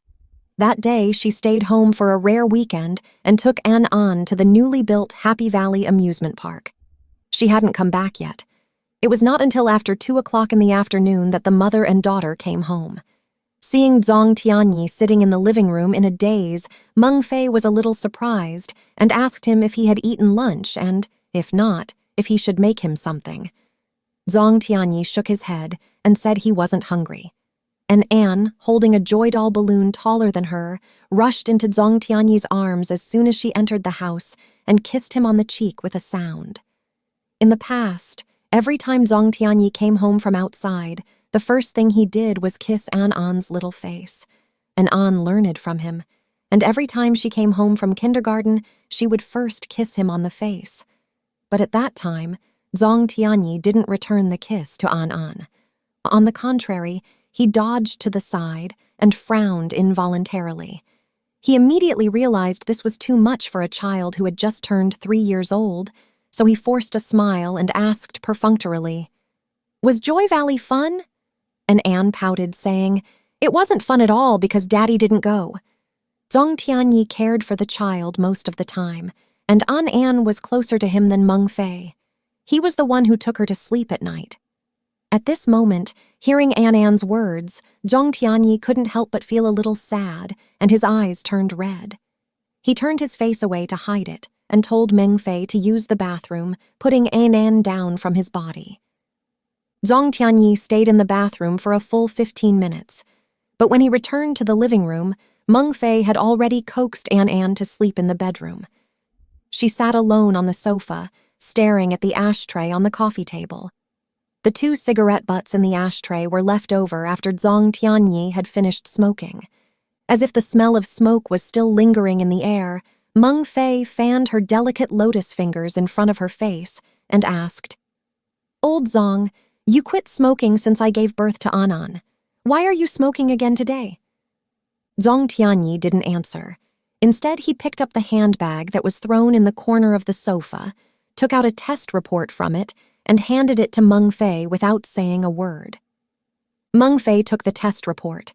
Her eyes quickly scanned it, and the expression on her face changed rapidly, from red to white, and then from white to red. Finally, she held the test report in her hand and kneaded it into a ball bit by bit. A faint smile swept across that face, which was still beautiful and sexy with makeup. Now that you already know, I have nothing to say. Whatever you say goes. After saying this, she stood up unusually calmly and walked towards the bedroom. Zhong Tianyi was a little surprised. He initially thought Meng Fei would lose control of her emotions like him, explaining and defending herself while crying, but she didn't say anything. Yes, now that things have come to this, what else could she say? In other words, would there be any meaning in what she said? After a while, Meng Fei came out of the bedroom carrying An, who was still fast asleep and had a bulging travel bag on her back. Looking at Zhong Tianyi, her lips moved as if she wanted to say something. At that moment, Zhong Tianyi suddenly hoped that Meng Fei would say something. He even thought about taking out the other liver cancer diagnosis result from his handbag to show Meng Fei. Would she still leave home with An after seeing it? But Meng Fei ultimately didn't say anything. Instead, she walked straight to the door. Before leaving, she said to him expressionlessly, I'm taking An to live in the dormitory of the resort hotel on the island. Notify me after you've made a decision. After saying this, she walked out the door carrying Anan 3, closing. 2 days ago, when Dr. Liu from the Provincial People's Hospital gave Zhong Tianyi the diagnosis, he suggested that he be hospitalized for treatment immediately. Zhong Tianyi and Dr. Liu were very familiar with each other. He and Meng Fei had always consulted Dr. Liu for medical treatment, so he spoke very frankly. He asked, How will it be treated with surgery? Dr. Liu shook his head and said, It was discovered too late. If we operate, it may... Dr. Liu didn't continue. Zhong Tianyi understood what he meant and asked again, If I don't get hospitalized for treatment, how long can I live? The doctor hesitated momentarily and said, About half a year. Zhong Tianyi didn't say anything and left the hospital. After driving home, Zhong Tianyi completely calmed down after experiencing a storm in his heart. When he sat on the sofa in his living room, waiting for Meng Fei to bring their child back, he had already made what might be the most important decision of his life. Therefore, he only gave Meng Fei the DNA test result for An and concealed his own diagnosis. The day after Meng Fei left home with An, Zhong Tianyi suddenly wanted to see Wang Sheng. The two of them hadn't been in contact for a long time. He didn't even know where he had lost Wang Sheng's phone number. After rummaging through the house for a long time, he only found a pager number from several years ago. He tried to send a message, and it was actually sent successfully. That bookworm, he's really still using that outdated thing. That day, Zhong Tianyi and Wang Sheng chatted for a whole afternoon, but he never told Wang Sheng about his illness. He decided not to tell anyone. Before finishing the last journey of his life, he still had some important things to settle, and he had to do them alone. This was a habit he had developed since childhood. The first thing Zhong Tianyi had to do was to find Du Wei. In each person's life, whether long or short, they will always encounter some key nodes or figures who unknowingly influence or even change their destiny. Zhong Tianyi felt that Du Wei and Wu Bozhong were such key figures.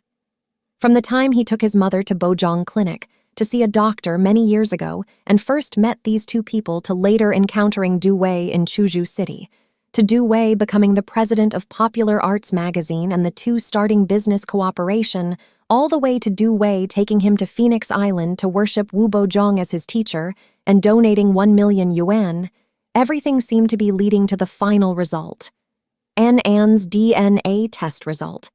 When Zhong Tianyi learned that An was not his biological daughter, but the product of Wu Bozhong and Meng Fei's illicit affair, the blow he suffered was no less than being diagnosed with liver cancer himself.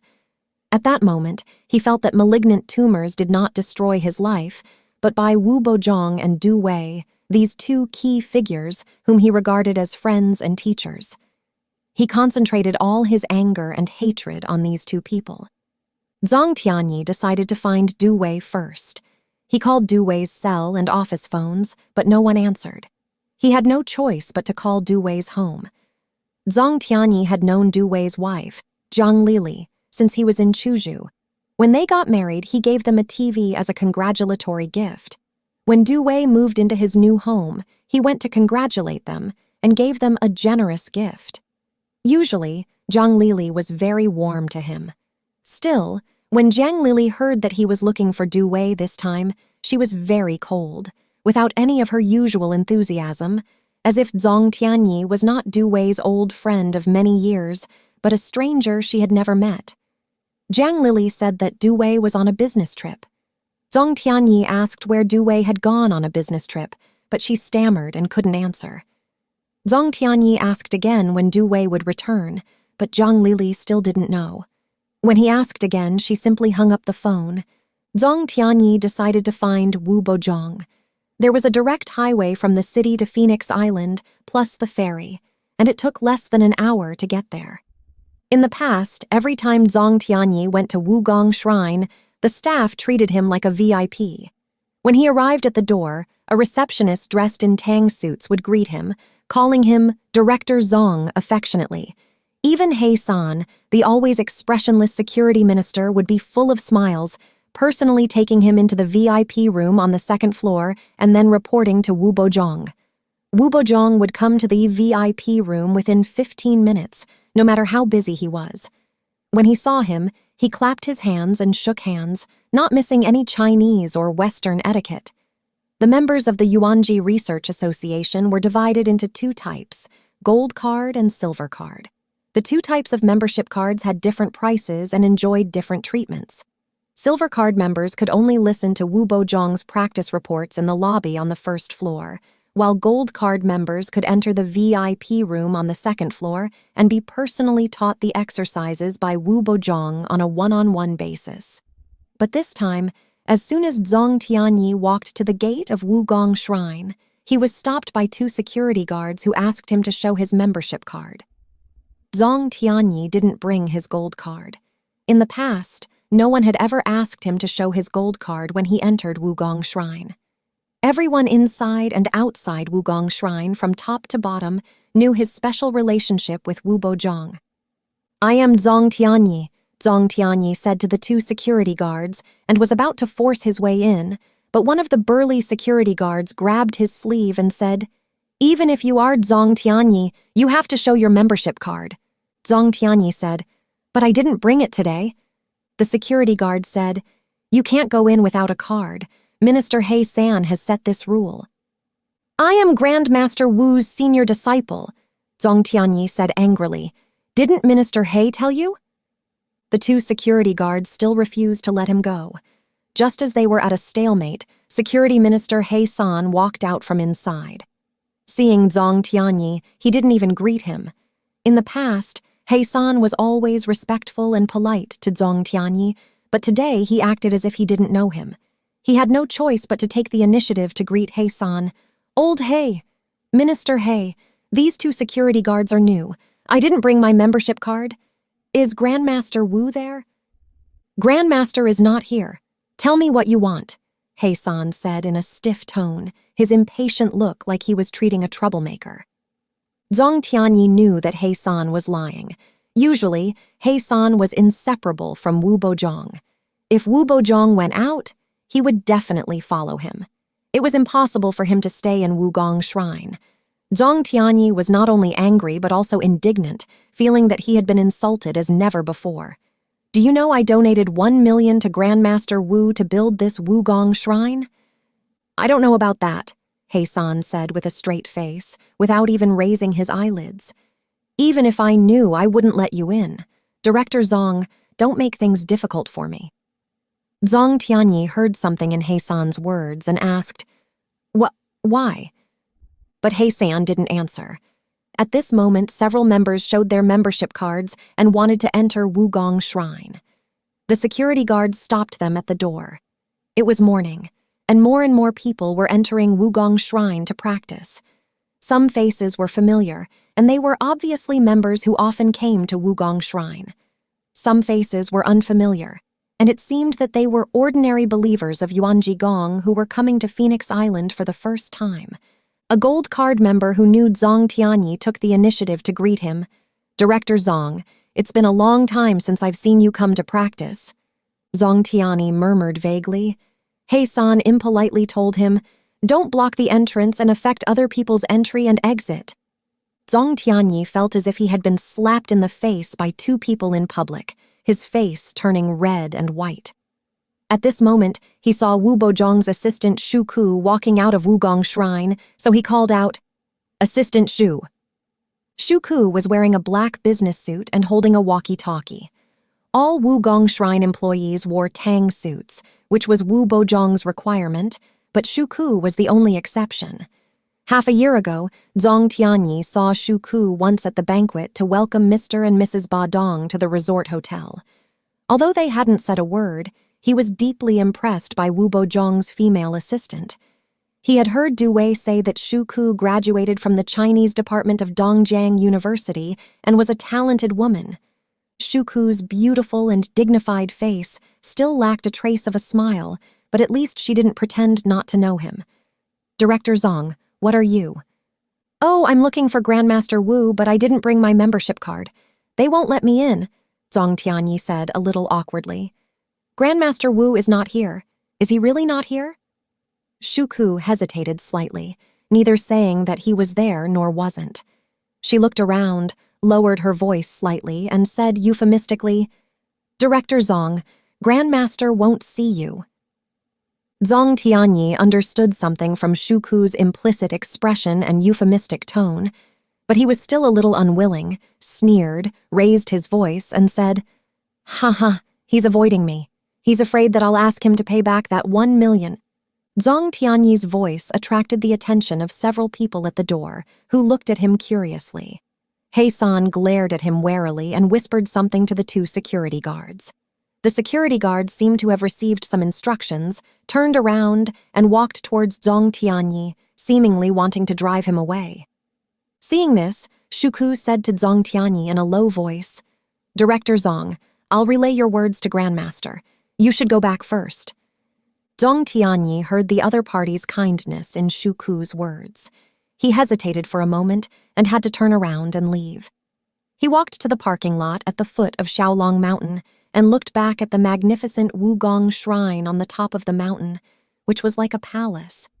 He couldn't help but recall the scene when he first went up the hill with Du Wei and saw Wu Bozhong in that dilapidated old temple. A strong sense of humiliation and anger surged into his heart. It must have been Meng Fei who told Wu Bozhong what had happened recently, so he had taken preventive measures. Zhang Tianyi thought that after leaving home, Meng Fei might have taken An directly to Wu Bozhong. They are a family. Zhang Tianyi once again felt a strong sense of humiliation and anger. His head suddenly felt dizzy, and it seemed that something was blocking his chest, making him unable to breathe. After coughing a few times, he actually vomited a mouthful of thick blood, which splattered on the ground like a black rose. Zhang Tianyi squatted on the ground and rested for a while before driving the car out of the parking lot. The asphalt road from Xiaolong Mountain to the lakeside dock had been newly built a few years ago. When the road was completed, he had been invited to attend the ribbon-cutting ceremony with Du Wei and Wu Bozhong. Now, the highway on both sides of the tree had been 10 feet high, but he was from the Wugong ancestral temple of the guest of honor to the unwelcome. Even the door was not allowed to enter. Things in this world are really unpredictable. Zhang Tianyi sighed as he drove. When he arrived at the dock, a ferry had just left the shore, and the snow waves raised by the stern spread out in a fan shape, like a vast folding fan. He parked the car, exited the driver's seat, took out a cigarette, and put it in his mouth. Before he could light it, he suddenly saw a little girl standing on the dock, shouting at the top of her lungs, "Mommy, Daddy, Mommy, Daddy!" While crying, she looked around. The little girl was about 3 years old, with 2 little braids and a chubby face, crying so sadly and desperately as if she had gotten lost from her parents. Zhang Tianyi thought of An. He couldn't help but walk towards the child, but after only a few steps, a young couple came out of a small supermarket on the dock. As soon as the little girl saw them, she stopped crying and opened her arms. Watching the little girl rush into the couple's arms like a little bird, Zhang Tianyi was stunned for a while, then suddenly threw away the cigarette that he hadn't lit, returned to the car, started the engine, turned the car around, and drove in the direction of the resort hotel. Soon after, Zhang Tianyi arrived at the resort hotel. Instead of driving into the hotel parking lot, he parked on a tree-lined road near the sightseeing farm and walked to the hotel. It wasn't yet noon, and fewer people were coming and going at the hotel entrance. The bellboy recognized Zhang Tianyi and bowed to him from afar, calling out, "Hello, Director Zhang." Zhang Tianyi responded and lowered his head as if afraid of being recognized, hurrying into the hotel. Just as he entered the revolving door, he suddenly saw a mother and daughter coming out of the hotel's side door. He recognized Meng Fei and An at a glance. He instinctively wanted to back out, but the revolving door ruthlessly pulled him into the hotel. By the time he came out of the other door, Meng Fei and An had already walked far away. Zhang Tianyi hesitated for a moment and quietly followed them. He walked slowly, keeping a distance of about 200 meters from Meng Fei and her daughter. To avoid being discovered, he put on the sunglasses he only wore when driving, looking like a clumsy stalker. It was the golden autumn season. The weather was clear and the sun shone. Meng Fei and An were wearing white sun hats and casual clothes. The miniskirt An wore was still the one Zhang Tianyi had brought back from Koruha last year. And An was running and jumping in front, her 2 small braids flying in the wind like dandelion seeds. Meng Fei followed closely behind, constantly reminding her, "Slow down, be careful not to fall." Soon they arrived at the lakeside park. The park was full of trees and flowers, and many people were walking, doing calisthenics, and flying kites, mostly tourists staying at the resort hotel. And Anne ran back and forth between the flower beds, chasing butterflies and catching dragonflies, constantly making happy laughter. Meng Fei followed closely, not far away, like a dedicated guardian. And that was the role he used to play. In order not to be discovered, Zhang Tianyi sat down on a bench by a flower bed. The sunlight shone through the leaves of the trees on the opposite side, falling on the floor tiles in front of him, dappled like fallen petals. He heard An's silver bell-like laughter coming from afar and suddenly felt a sense of bewilderment and loss in his heart. He didn't understand how he had become so estranged from Meng Fei and An when, just not long ago, they were still a happy family.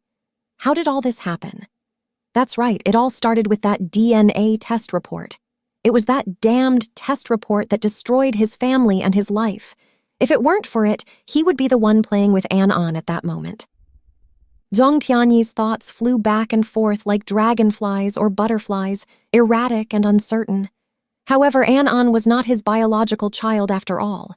She was Meng Fei and Wu Bozhong's, not only with DNA as evidence, but also with an An's eyes that looked so much like Wu Bozhong's. On that basis alone, he couldn't forgive Meng Fei and Wu Bozhong, whom he had always regarded as his teacher. But wasn't he the one who had personally taken Meng Fei to Wu Bozhong? Thinking of this, Zhang Tianyi suddenly felt a little hot in the face. The scene of him taking Meng Fei out of the Red Moon dance hall many years ago flashed in his mind. At that time, when he rescued Meng Fei from the fire pit, it might not have been just because he liked Meng Fei, but also because of some simple sense of justice. But when he took Meng Fei to Wu Bozhong, wasn't that the same as putting her back into the fire pit? Zhang Tianyi suddenly had an impulse to go over and join Meng Fei in taking An to chase butterflies and dragonflies. But when he looked up, he found that Meng Fei and An had already left the park and were walking towards the lake, getting on a yacht. In the blink of an eye, the yacht sailed onto the lake with the mother and daughter. Zhang Tianyi took off his sunglasses and looked at the departing yacht and the increasingly blurred figures of Meng Fei and An An on it.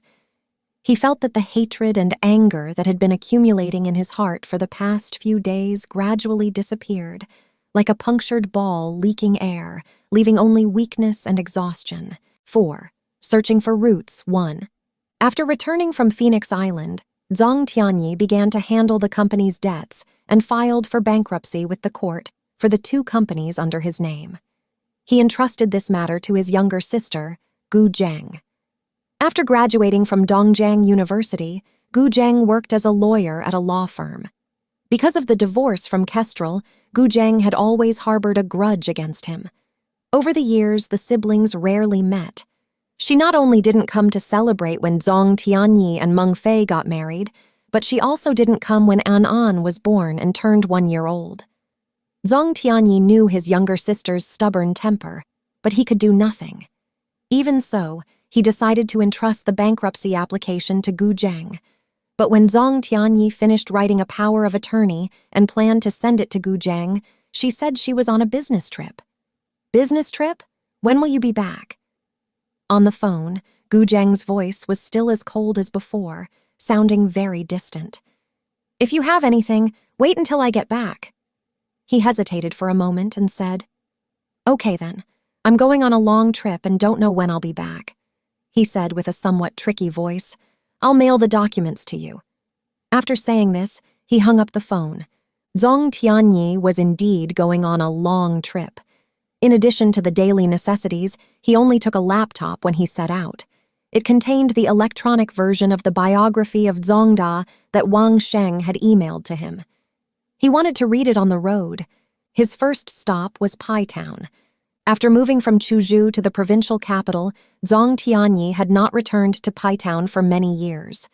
Now, not only was there a highway from Dajiang to Chuzhou, but there was also a first-class highway from Chuzhou to Pai Town, all asphalt.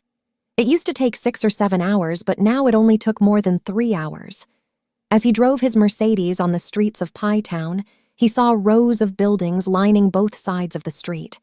Although most were only 3 or 4 stories high, they were quite large-scale, showing a prosperous scene. The Tuna sinensis trees on both sides of the street had long been replaced by camphor trees, which were now lush and green. A few years ago, the town government had written letters to entrepreneurs from Pai Town, including Zhang Tianyi, for help building a highway, and he had donated 200,000 yuan. In any case, Pai Town was his birthplace. Although he and his parents were both outsiders in the eyes of the locals, he had always regarded Pai Town as his hometown. However, for many years, the only memories Pai Town left him were sadness, gloom, and unbearableness. It always rained continuously whenever he recalled his childhood, and he rarely saw the sun. His father had disappeared from here, leaving a bad reputation for the townspeople. His mother had gone mad here and eventually drowned. Of course, his grandfather, Zongda's reputation was even more unbearable. Although he was a legendary big shot, what could be worse than the reputation of a traitor? So, he had always refused to admit that he had this grandfather, even though he had only seen a photo of him in his parents' album and knew nothing else about him. At that time, he had already escaped into the Pigu Mountains as a juvenile fugitive, taken in by Kestrel and her father in Red Rock Valley, and miraculously made a fortune. Zhang Tianyi saw Pai Town's familiar yet unfamiliar street scenes through the car window. His heart was filled with mixed feelings, and a strange thought suddenly popped into his head. If he were to write his legendary experiences into a novel, how much space would Pai Town occupy? He couldn't answer. Pai Town Primary School had become completely unrecognizable. The school had built a new gate much taller and grander than the original one. The gatekeeper in the guard room was a thin young man, about 20 years old, wearing a uniform that resembled a police uniform and holding a baton-like thing in his hand. Seeing Zhang Tianyi wandering around the school gate and looking inside, he probably thought he was a little suspicious. He came over to look at him warily and asked, "Who are you looking for?" Zhang Tianyi said, "I'm not looking for anyone. I'm just looking around." "What's so good about the school? Go away, go away!" the gatekeeper said unceremoniously, waving his hand as if he was shooing away flies. The gatekeeper's smug look reminded Zhang Tianyi of Grandpa Lei. How kind and amiable Grandpa Lei was back then, caring for him and his sister Gu Zheng like a grandfather. Once, he came back late from working at the brick factory. Gu Zheng had lost the key and couldn't enter the house when she returned from school. Grandpa Lei gave her a meal ticket to get food from the cafeteria. Thinking of this, he couldn't help but ask, "Grandpa Lei, is he doing well?" "Lei, Grandpa?" The gatekeeper was stunned. "Do you know him?" "I was born here and went to primary and junior high school here," Zhang Tianyi said. "There is an embroidered building, a pond, and a purple-tiled house by the pond. My family lived in one of the rooms. A row of crabapple trees was in front of the door, taller than the eaves." "Grandpa Lei passed away a few years ago," the gatekeeper muttered. When Zhang Tianyi heard this, he suddenly stopped and said nothing for a long time. He looked at the gatekeeper and felt his eyebrows and eyes looked slightly like Grandpa Lei's, so he asked, "Are you Grandpa Lei's?" "I am his grandson." The young gatekeeper lowered his head and spoke.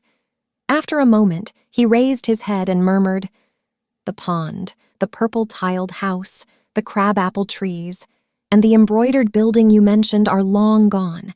In recent years, several more buildings have been built on the campus. Do you still want to go in and take a look?" Zhang Tianyi thought momentarily and said, "Thank you, I won't go in."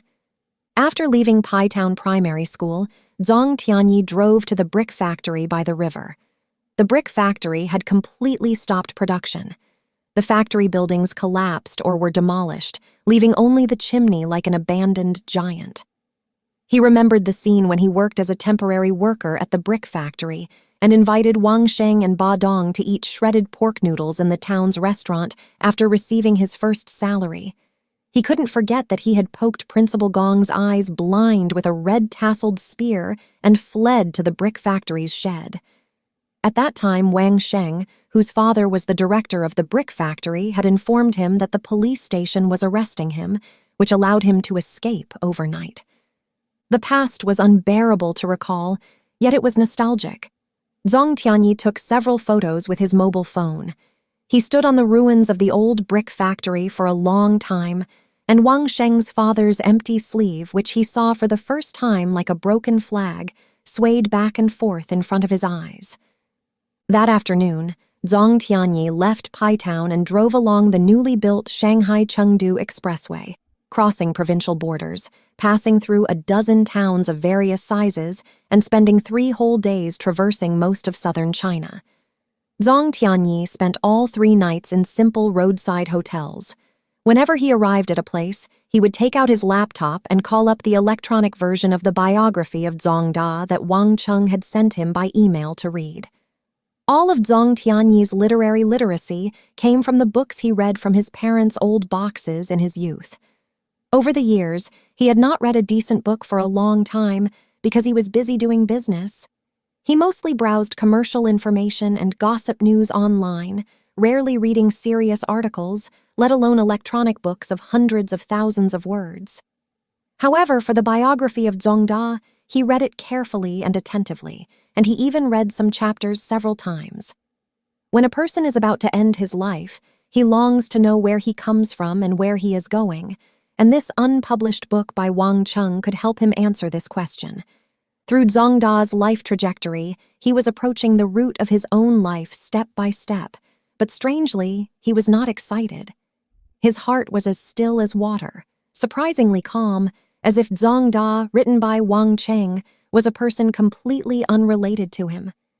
Even the traitor label that he used to avoid at all costs, he no longer cared about so much. He was just a little curious. Was this big shot, who had been both praised and criticized in modern Chinese history, really his grandfather? Thinking of this, he even felt a little excited, so that he felt a little grateful to the bookworm Wang Cheng, whom he didn't know much of. One night he had a dream in which he saw a middle-aged man with a thin face, gentle and refined, wearing glasses and dressed in a white gown, walking side by side with a blonde Western woman. After waking up, he remembered that the white-clothed man and the blonde woman he saw in the dream were his grandparents, whom he had seen in his parents' albums when he was a child. 3 days later, Zhang Tianyi drove into Wu Town, the hometown of Zhang Da mentioned in the biography of Zhang Da. Wu Town used to be called Wu County. It was a county with a population of nearly 1 million. Although the population was not significant, commerce was significantly developed. The dazzling small shops on both sides of the street were next to each other, crowded with customers from the north and south. It is said that in the early 1980s, it was a distribution center for small commodities in the country, and the people of Wu County were among the first to become rich in the country. Wu Town, as the county town of Wu County, is now called Chengguan. Few people call it Wu Town anymore. According to the biography of Zhang Da, Wu Town in the early 20th century had not yet been established as a county. It was just a small antique town by Taihu Lake, with a population of less than 20,000. Although its handicrafts, especially the silk and silk industry, were quite developed, the whole town was very simple, and the people in the town still lived in a medieval living atmosphere similar to along the river. During the Qingming festival, this was the original text in biography of Zhang Da. It is not known whether Wang Sheng had conducted field research in Wu Town, but it can be seen that he had consulted a lot of materials in the library and had spent a lot of effort. Through the clues provided by the biography of Zhang Da, Zhang Tianyi went to find Zhang Da's former residence. According to Wang Sheng's research, Zhang Da's ancestors were surnamed Wu. He took his mother's surname, Zhang. The Wu family was one of the leading silk merchants in Wu Town, belonging to a prominent local family.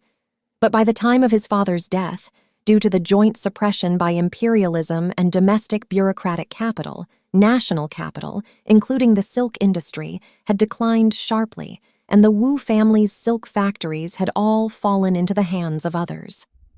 Zhang Da's father abandoned his original wife, Mrs. Zhang, and took 2 concubines and the remaining property to Shanghai, hoping to revive his family's business through financial speculation. But he soon lost everything and committed suicide by throwing himself into the Huangpu River. At that time, Zhang Da's mother, Mrs. Zhang, and her 5-year-old son lived in the last property left by the Wu family. Number 23 Mochirfang, relying on doing odd jobs, step-by-step supporting Zhang Da to finish primary school and middle school, until Zhang Da was admitted as a government-sponsored student with excellent grades to study at a university in the United Kingdom. No matter how hard he tried, Zhang Tianyi couldn't find the old residence, number 23 Mochirfang, where Zhang Da had spent difficult years with his mother. After inquiring, he learned that number 23 Mochirfang had been demolished over a decade ago. The municipal department had no reason to preserve the former residence of a traitor. According to the narrative in the biography of Zhang Da, after Zhang Da said goodbye to his mother, Mrs. Zhang, and went to the United Kingdom to attend university, the mother and son never saw each other again until he joined the revolution. Zhang Da recalled in an essay that it was drizzling that day. The bluestone street was very clean under the rain, with a porcelain-like luster. I was carrying a rattan box, and my mother leaned against me with an oil paper umbrella. The eaves of the purple-tiled houses on both sides of the street were dripping with water, falling on the oil paper umbrella held up by my mother, making a ding-dong sound like music. When Zhang Tianyi read this passage, his heart suddenly became soft like a broad bean that had been soaked in rainwater for a long time. He drove aimlessly on the streets of Wu Town. An intense commercial atmosphere hit him in the face. Looking at the crowded pedestrians and dense vehicles on the street, as well as the buildings that were more modern than the other along the road, there was no similarity between them and the Wu Town that Wang Sheng described in the biography of Zhang Da. Perhaps the only similarity was this drizzling rain. When Zhang Da went to the United Kingdom to attend university, his mother also saw him off at the dock in the same drizzling rain. Zhang Tianyi left Wu Town that day. 5. Searching for roots. 2. Zhang Tianyi never expected that his journey to find his roots would eventually lead him to Red Rock Valley. Since divorcing Kestrel, Zhang Tianyi had almost completely forgotten about Red Rock Valley. At that time, he and Meng Fei were in the throes of passionate love. Although Meng Fei had also grown up in the countryside, the nightlife of the dance hall had completely transformed her into a beautiful, fashionable, quick-witted city girl. In contrast, Kestrel exuded an earthy smell of sweet potato jerky or corn cobs all over her body. Moreover, Zhang Tianyi had wandered from Pigu Mountains to Red Rock Valley and was taken in by the Liang family and Kestrel, becoming an adopted son-in-law. In Red Rock Valley, adopted sons-in-law were like the landlord's long-term workers, inferior to others. Therefore, for a long time, he always felt like he couldn't hold his head up in front of others, and even in front of Kestrel, he lacked a man's confidence. Every time he had sex with Kestrel, he always stopped halfway, unable to be fully satisfied. Fortunately, Kestrel had a carefree personality and didn't care. After giving birth to Xiao Xiao, Kestrel devoted all her attention to her son. In addition, he often went out to do business and later opened a branch company in Chuzhou. He rarely returned to Red Rock Valley once a year, and the pressure in his heart gradually disappeared. After meeting Meng Fei, everything began to change. Being with Meng Fei was a completely different feeling from being with Kestrel.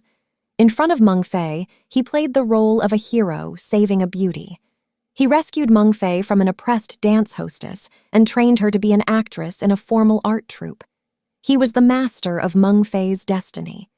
In front of Meng Fei, he regained a man's true confidence, which had always been lacking in front of Kestrel, even after he had taken over Liang's small coal mine and made a lot of money. This psychology became a strong motivation for him to abandon Kestrel and marry Meng Fei. However, many years after divorcing Kestrel, he had actually returned. How can I have the face to see Kestrel again? He thought shamefully.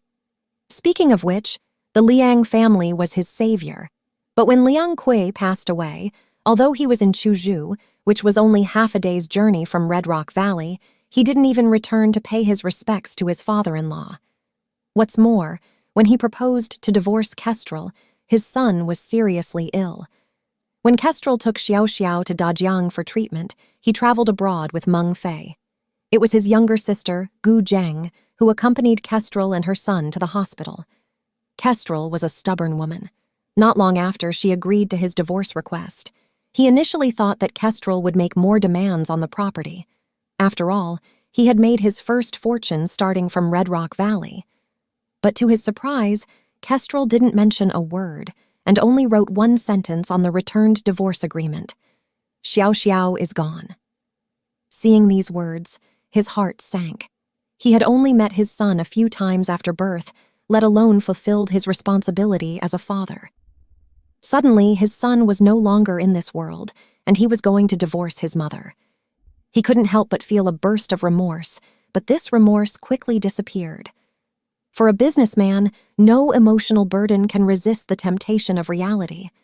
Zhang Tianyi believed that Kestrel had 1,000 reasons to hate him. In fact, this resentment had been pressing on his heart like a stone, giving him a deep sense of guilt. As a businessman, he knew the principle of paying debts. Before leaving Dajiang City, he had cleared all his debts. In this life, he owed Kestrel too much. He didn't want the debt he owed in this life to be dragged on to the next life. He returned to Red Rock Valley to repay the debt he owed Kestrel. But could Kestrel forgive him? After nearly 20 years of separation, the changes in Red Rock Valley were even greater than those in Pai Town. The original small mountain village had become a small town. The small shops lining the streets and the electric tricycles and motorcycles scurrying around the streets like locusts, as well as the dust mixed with the smell of coal smoke stirred up by the motorcycle wheels, were even more bustling than the Wu town he had just visited. It just lacked the exquisite charm of a traditional ancient town in Jiangnan, appearing a little chaotic and crude. But if you think about it, it was still a desolate and remote small mountain village 20 years ago, so it's not surprising that it was crude. Zhang Tianyi drove his Mercedes back and forth on the street, but couldn't find the stone house of the coal company he had founded back then. Perhaps because it was rare for people in the town to see a Mercedes-Benz, many pedestrians stopped to look, their faces full of curiosity. "Do you know where Kestrel lives?" He stopped the car, leaned out, and asked a young man riding a motorcycle. "Trell?" The young man drew out the tone, scratched his head full of long hair, and shook his head, saying, "I don't know. I haven't heard of it." The young man is too young, Zhang Tianyi thought. He was probably just born when he and Kestrel were digging and selling coal in Red Rock Valley, so naturally he wouldn't know. There was also a possibility that Kestrel had left Red Rock Valley. If so, it would be difficult to find her. Zhang Tianyi was lost in thought. At this time, he had already driven the car to the end of the town. He turned around and drove back towards the town. "Excuse me." He parked the car with a fluke at a motorcycle repair stall and asked again. The owner was a middle-aged man with a beard, squatting on the ground to repair a tire. "Kestrel?" He shook the oil-stained hands, thought momentarily, and said, "Are you asking about Boss Liang of the Xiao restaurant?" Xiao, the name of his son who died of kidney disease. Boss Liang. Kestrel's surname was Liang. Zhang Tianyi couldn't help but jump in his heart. That must be her. "Yes!" Zhang Tianyi couldn't help but say excitedly. "Where is she?" "Not far ahead. Do you see that building with the big red lanterns hanging? That's Xiao restaurant," the middle-aged man said, pointing his hand to the left. "Boss Liang was called Kestrel when she was young. Her family made a fortune digging coal. However, her man dumped her and ran away after making money." When the middle-aged man said the last sentence, he glanced at Zhang Tianyi and his Mercedes-Benz, his eyes seeming slightly ambiguous. He said, "Oh," and vaguely felt that this middle-aged man looked a bit familiar. He was afraid of being recognized, so he quickly started the engine, forgot to say "thank you," and drove the car away. With a tap of the accelerator, Xiao restaurant was in front of him.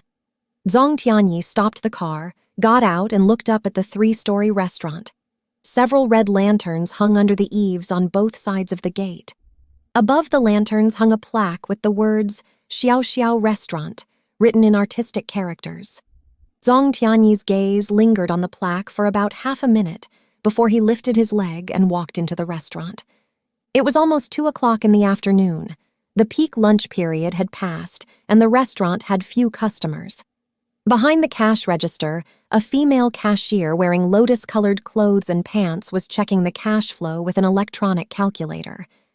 Hearing Zhang Tianyi's footsteps, she raised her head alertly and looked at him, saying, "Sir, are you here to eat?" "No, I'm looking for someone," Zhang Tianyi said, looking around the empty restaurant. "I'm looking for Kestrel." "Kestrel?" the female cashier repeated. "I haven't heard of that person. Is it a man or a woman, a waiter or a cook?" Zhang Tianyi interrupted her and said, "Her surname is Liang. She's your boss." The female cashier said, "Oh," and looked at Zhang Tianyi in surprise. "Our boss just finished working and went upstairs to take a nap. What do you want to see her about?" Zhang Tianyi answered lightly, "Just tell her that I'm from Dejiang and my surname is Zhang." Probably because Zhang Tianyi's foreign attire and unfamiliar accent added some credibility, the female cashier hesitated for a moment, came out from behind the cash register, and walked upstairs. Not long after, the female cashier came down from upstairs. "Please wait a moment. Our boss will be down soon," she said, continuing to busy herself with her work. After about 5 minutes, footsteps rang from the stairwell. Zhang Tianyi looked toward the sound and saw a tall woman appear at the top of the stairs. She was also wearing a loose-fitting lotus-colored suit and pants with a round face and a few conspicuous wrinkles on her forehead. Although they had been separated for more than 10 years, Zhang Tianyi still recognized her at a glance. Kestrel. Kestrel also recognized Zhang Tianyi. She swayed as if about to fall, but held onto the railing and turned around. Zhang Tianyi couldn't see Kestrel's expression, but from the way her shoulders contracted and her hands were tightly clasped in front of her chest, as if she was cold, he could feel the storm that was rising in her heart. After about a minute, when Kestrel turned back, her expression returned to calm. She walked down the stairs step by step and came to Zhong Tianyi, greeting him like a customer who had come to eat in the restaurant. "You've come?" I've come," Zhong Tianyi responded, almost in fear. He tried to force a smile on his face, but he didn't know that the expression was actually uglier than crying. "Xiaohong, make a cup of tea for the guest," Kestrel instructed the female cashier and asked Zhong Tianyi simultaneously, "You haven't eaten, have you?" Kestrel's tone was as if they had just seen each other yesterday, not separated for more than 10 years. This made Zhong Tianyi feel even more terrified in his heart. "Still, not yet." He nodded his head in panic, but Kestrel didn't notice his inner panic and ordered as if he were receiving a customer. "Xiaohong, go and ask the back kitchen chef to fry 2 dishes to—" "Okay, boss," Xiaohong responded, served Zhong Tianyi the tea, and then went to the kitchen. Only Zhong Tianyi and Kestrel were left in the restaurant. While drinking tea, Zhong Tianyi looked at Kestrel. Kestrel's hair was already gray, and coupled with the wrinkles on her forehead, she looked several years older than she actually was. She was only in her early 40s this year. How did she become like an old woman? Kestrel must have suffered a lot over the years. He suddenly felt a little sad and wanted to say something, but his throat seemed blocked by something and he couldn't say a word. The two of them were silent like this. After a while, the dishes were brought up.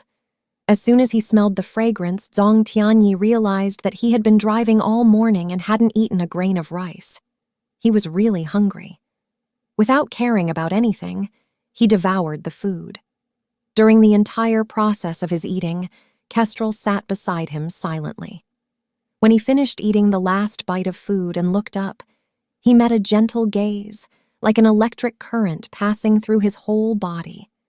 He trembled in his heart. That gaze was too familiar.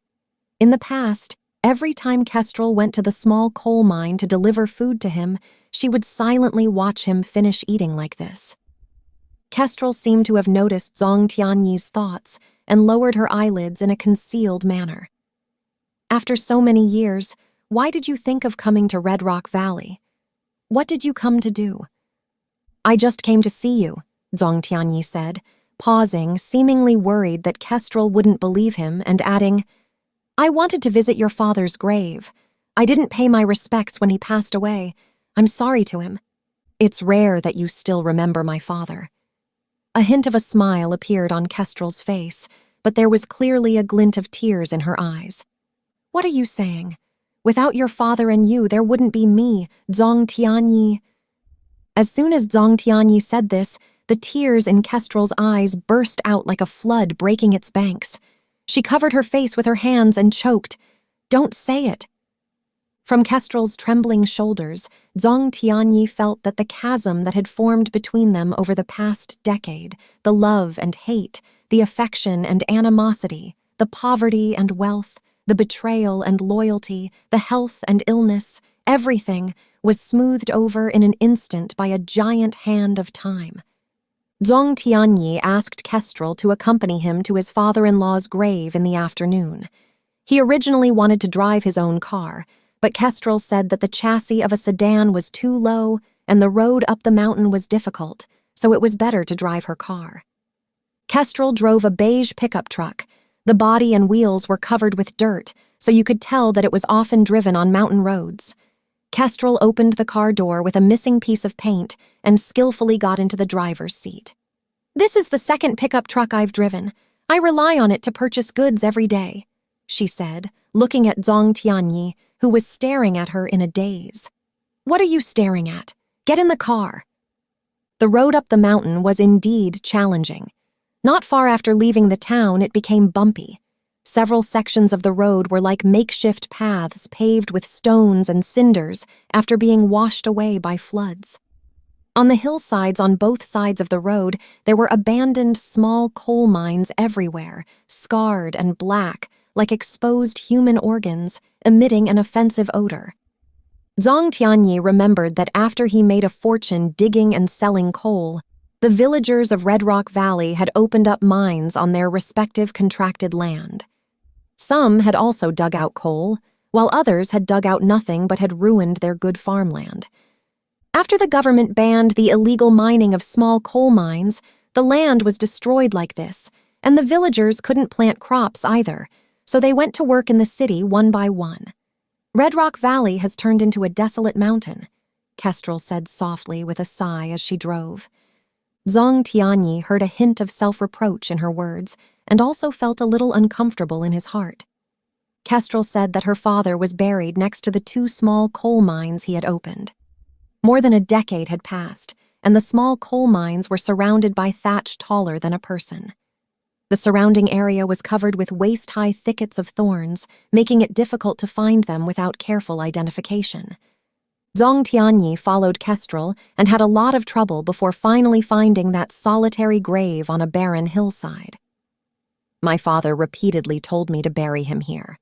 Before he died, Father kept saying that he was sorry to the villagers and that it was his fault that Red Rock Valley had been ruined like this, Kestrel said, her eyes a little red. Zhang Tianyi bent down and pushed aside a clump of thatch, vaguely seeing a few lines written on the tombstone. Tomb of the late elder Liang Gong. Filial daughter, Liang Kestrel. Filial son-in-law, Zhang Tianyi. Filial grandson, Zhang Xiao. Respectfully erected on the 3rd day of the 11th month, 1988. Looking at his own name on the tombstone, Zhang Tianyi knelt on the ground with a thud and kowtowed 3 times according to local customs. On the way back from Liang Kui's grave, Zhang Tianyi didn't say a word the whole time. When they were almost to the town, he suddenly asked Kestrel to stop the car and take him to see the reservoir outside the village. The reservoir? Kestrel stepped on the brakes, not understanding what he meant. I remember you and your father said that a city-like outsider drowned in the reservoir, Zhang Tianyi said. I want to go see... Seeing the solemn look on his face, Kestrel didn't say anything. Silently, she turned the car around and drove back towards the mountains. They arrived in less than 10 minutes. Before the car had come to a complete stop, Zhang Tianyi got out of the car first. The reservoir that had been blue waves and bottomless back then had turned into a small water pit, surrounded by reeds and artemisia. The water inside was shallow, and a buffalo was lying in the middle, not even getting its back wet. I heard my father say that after that person came out of our house, he sat on a stone by the reservoir for an afternoon and then disappeared, Kestrel said to herself after getting out of the car. It's hard to say if he drowned in the reservoir because no one saw his body. Seeing Zhang Tianyi frowning, she asked softly, That person, do you know him? Zhang Tianyi didn't answer. The old photo he had seen at home before flashed in his mind. His grandfather, grandmother, father, and mother's faces were sometimes clearly visible and within reach, and sometimes blurred like an ethereal myth. He should be my father.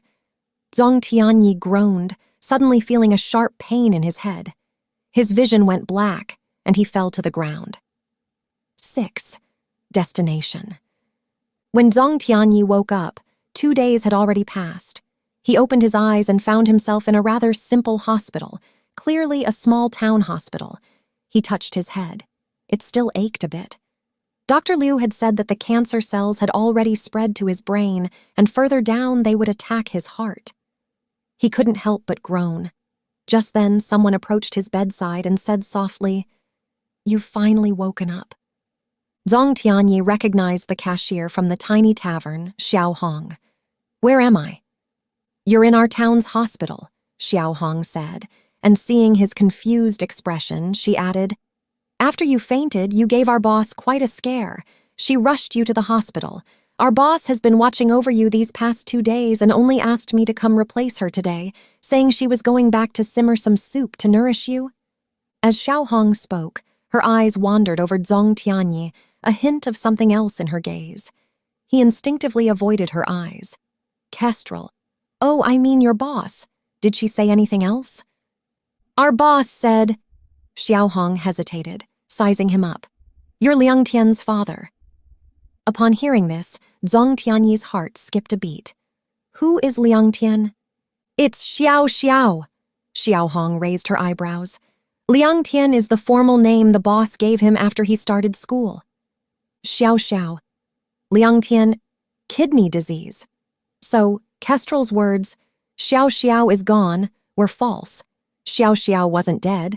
He was alive, just with a different name. Zhang Tianyi's mind was in complete disarray. Xiao Xiao Liangtian, where is he now? Zhang Tianyi asked, his voice trembling. He's studying at the county's #1 high school, preparing for this year's college entrance exam. He hasn't been back for a month, Xiao Hong said. Our boss misses him terribly, constantly talking about him. Zhang Tianyi hummed in response and closed his eyes. Xiao Hong assumed he was tired and fell silent. After a while, the door creaked open and someone entered the room. The footsteps were light, but Zhang Tianyi still heard them. He opened his eyes again and saw Kestrel standing before his bed, carrying a clay pot from which a rich aroma of chicken soup wafted. Are you feeling better? Kestrel asked softly, her gaze fixed on him. That look, that voice, was so familiar to Zhang Tianyi. Back then, whenever he returned home from the small coal mine, Kestrel would sit beside him like this, watching him eat. That affection and care were more like that of an older sister than a wife. You're too weak. This is freshly simmered free-range chicken soup. Drink it while it's hot, Kestrel said, placing the clay pot on the cabinet beside the bed. Xiao Hong quickly took a bowl and spoon and began ladling the chicken soup. It was then that Zhang Tianyi noticed that Kestrel was wearing a new set of red clothes, and her hair was styled into a bun, pinned on top of her head. He remembered that the first time he saw Kestrel at the entrance of Redstone Valley, Kestrel was wearing the same outfit. He felt lost in a daze for a moment, and his throat seemed blocked, forcing out a sentence, "Thank you, Kestrel." Kestrel didn't seem to hear him. She took a handbag from her luggage, and Zhang Tianyi recognized it as his own. Kestrel placed the handbag beside Zhang Tianyi's pillow, looking at him as she said, "The day before yesterday, after you fainted, you clutched this little bag tightly in your hand. I took you to the hospital, and the doctor needed to know your medical history, so I opened this bag and saw your lab report." Kestrel bit her lip at this point, turned her face to the side, and stopped talking. Zhang Tianyi knew there was no need to say anything. Besides the lab report, there was another document in the bag.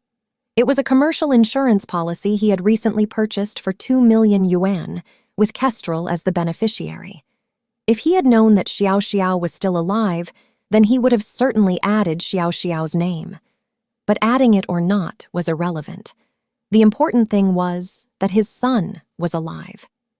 What could be more critical, more comforting than that?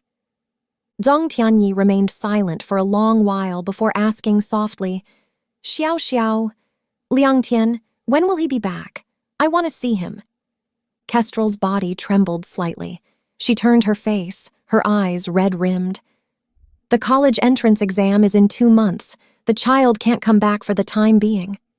"Oh," Zhang Tianyi said. "Is he doing well in his studies?" "Yes, he's in the top 3 in his grade," Kestrel said. "His aunt says that with Xiao Xiao's grades, he can apply to Dongjiang University." "Aunt?" Zhang Tianyi asked in surprise. "Are you talking about my sister Gu Zheng?"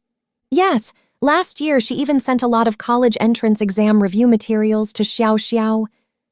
"So, Gu Zheng has always known that Xiao Xiao is alive?"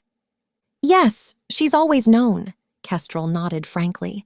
"Don't blame his aunt. I didn't let her tell you." A bitter and desolate feeling swept through Zhang Tianyi's heart.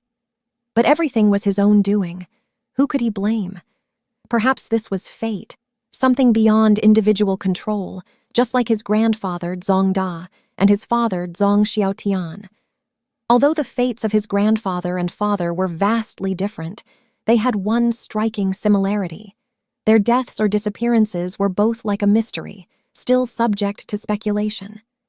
Zhang Tianyi wondered if he would follow in their footsteps. 2 days later, Zhang Tianyi felt he had recovered enough and told Kestrel he was leaving. Kestrel asked, "Where are you going?"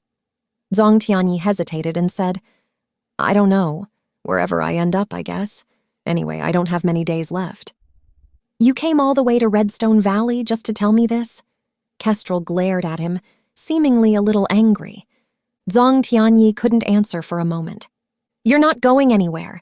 No matter what, Redstone Valley was once your home. It's better to die here than to die on the road, Kestrel said. I'll take you to County No. 1 High School to see Xiao Xiao in a couple of days. I had told him that his father died a long time ago. Knowing you're still alive, the child does not know how to be happy.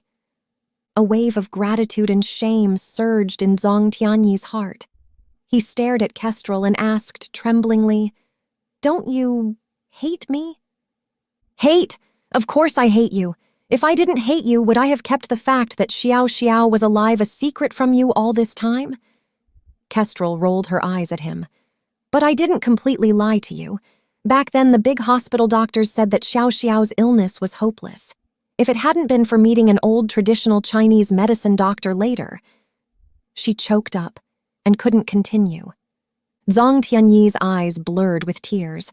He wanted to bury his head in Kestrel's arms and cry his heart out.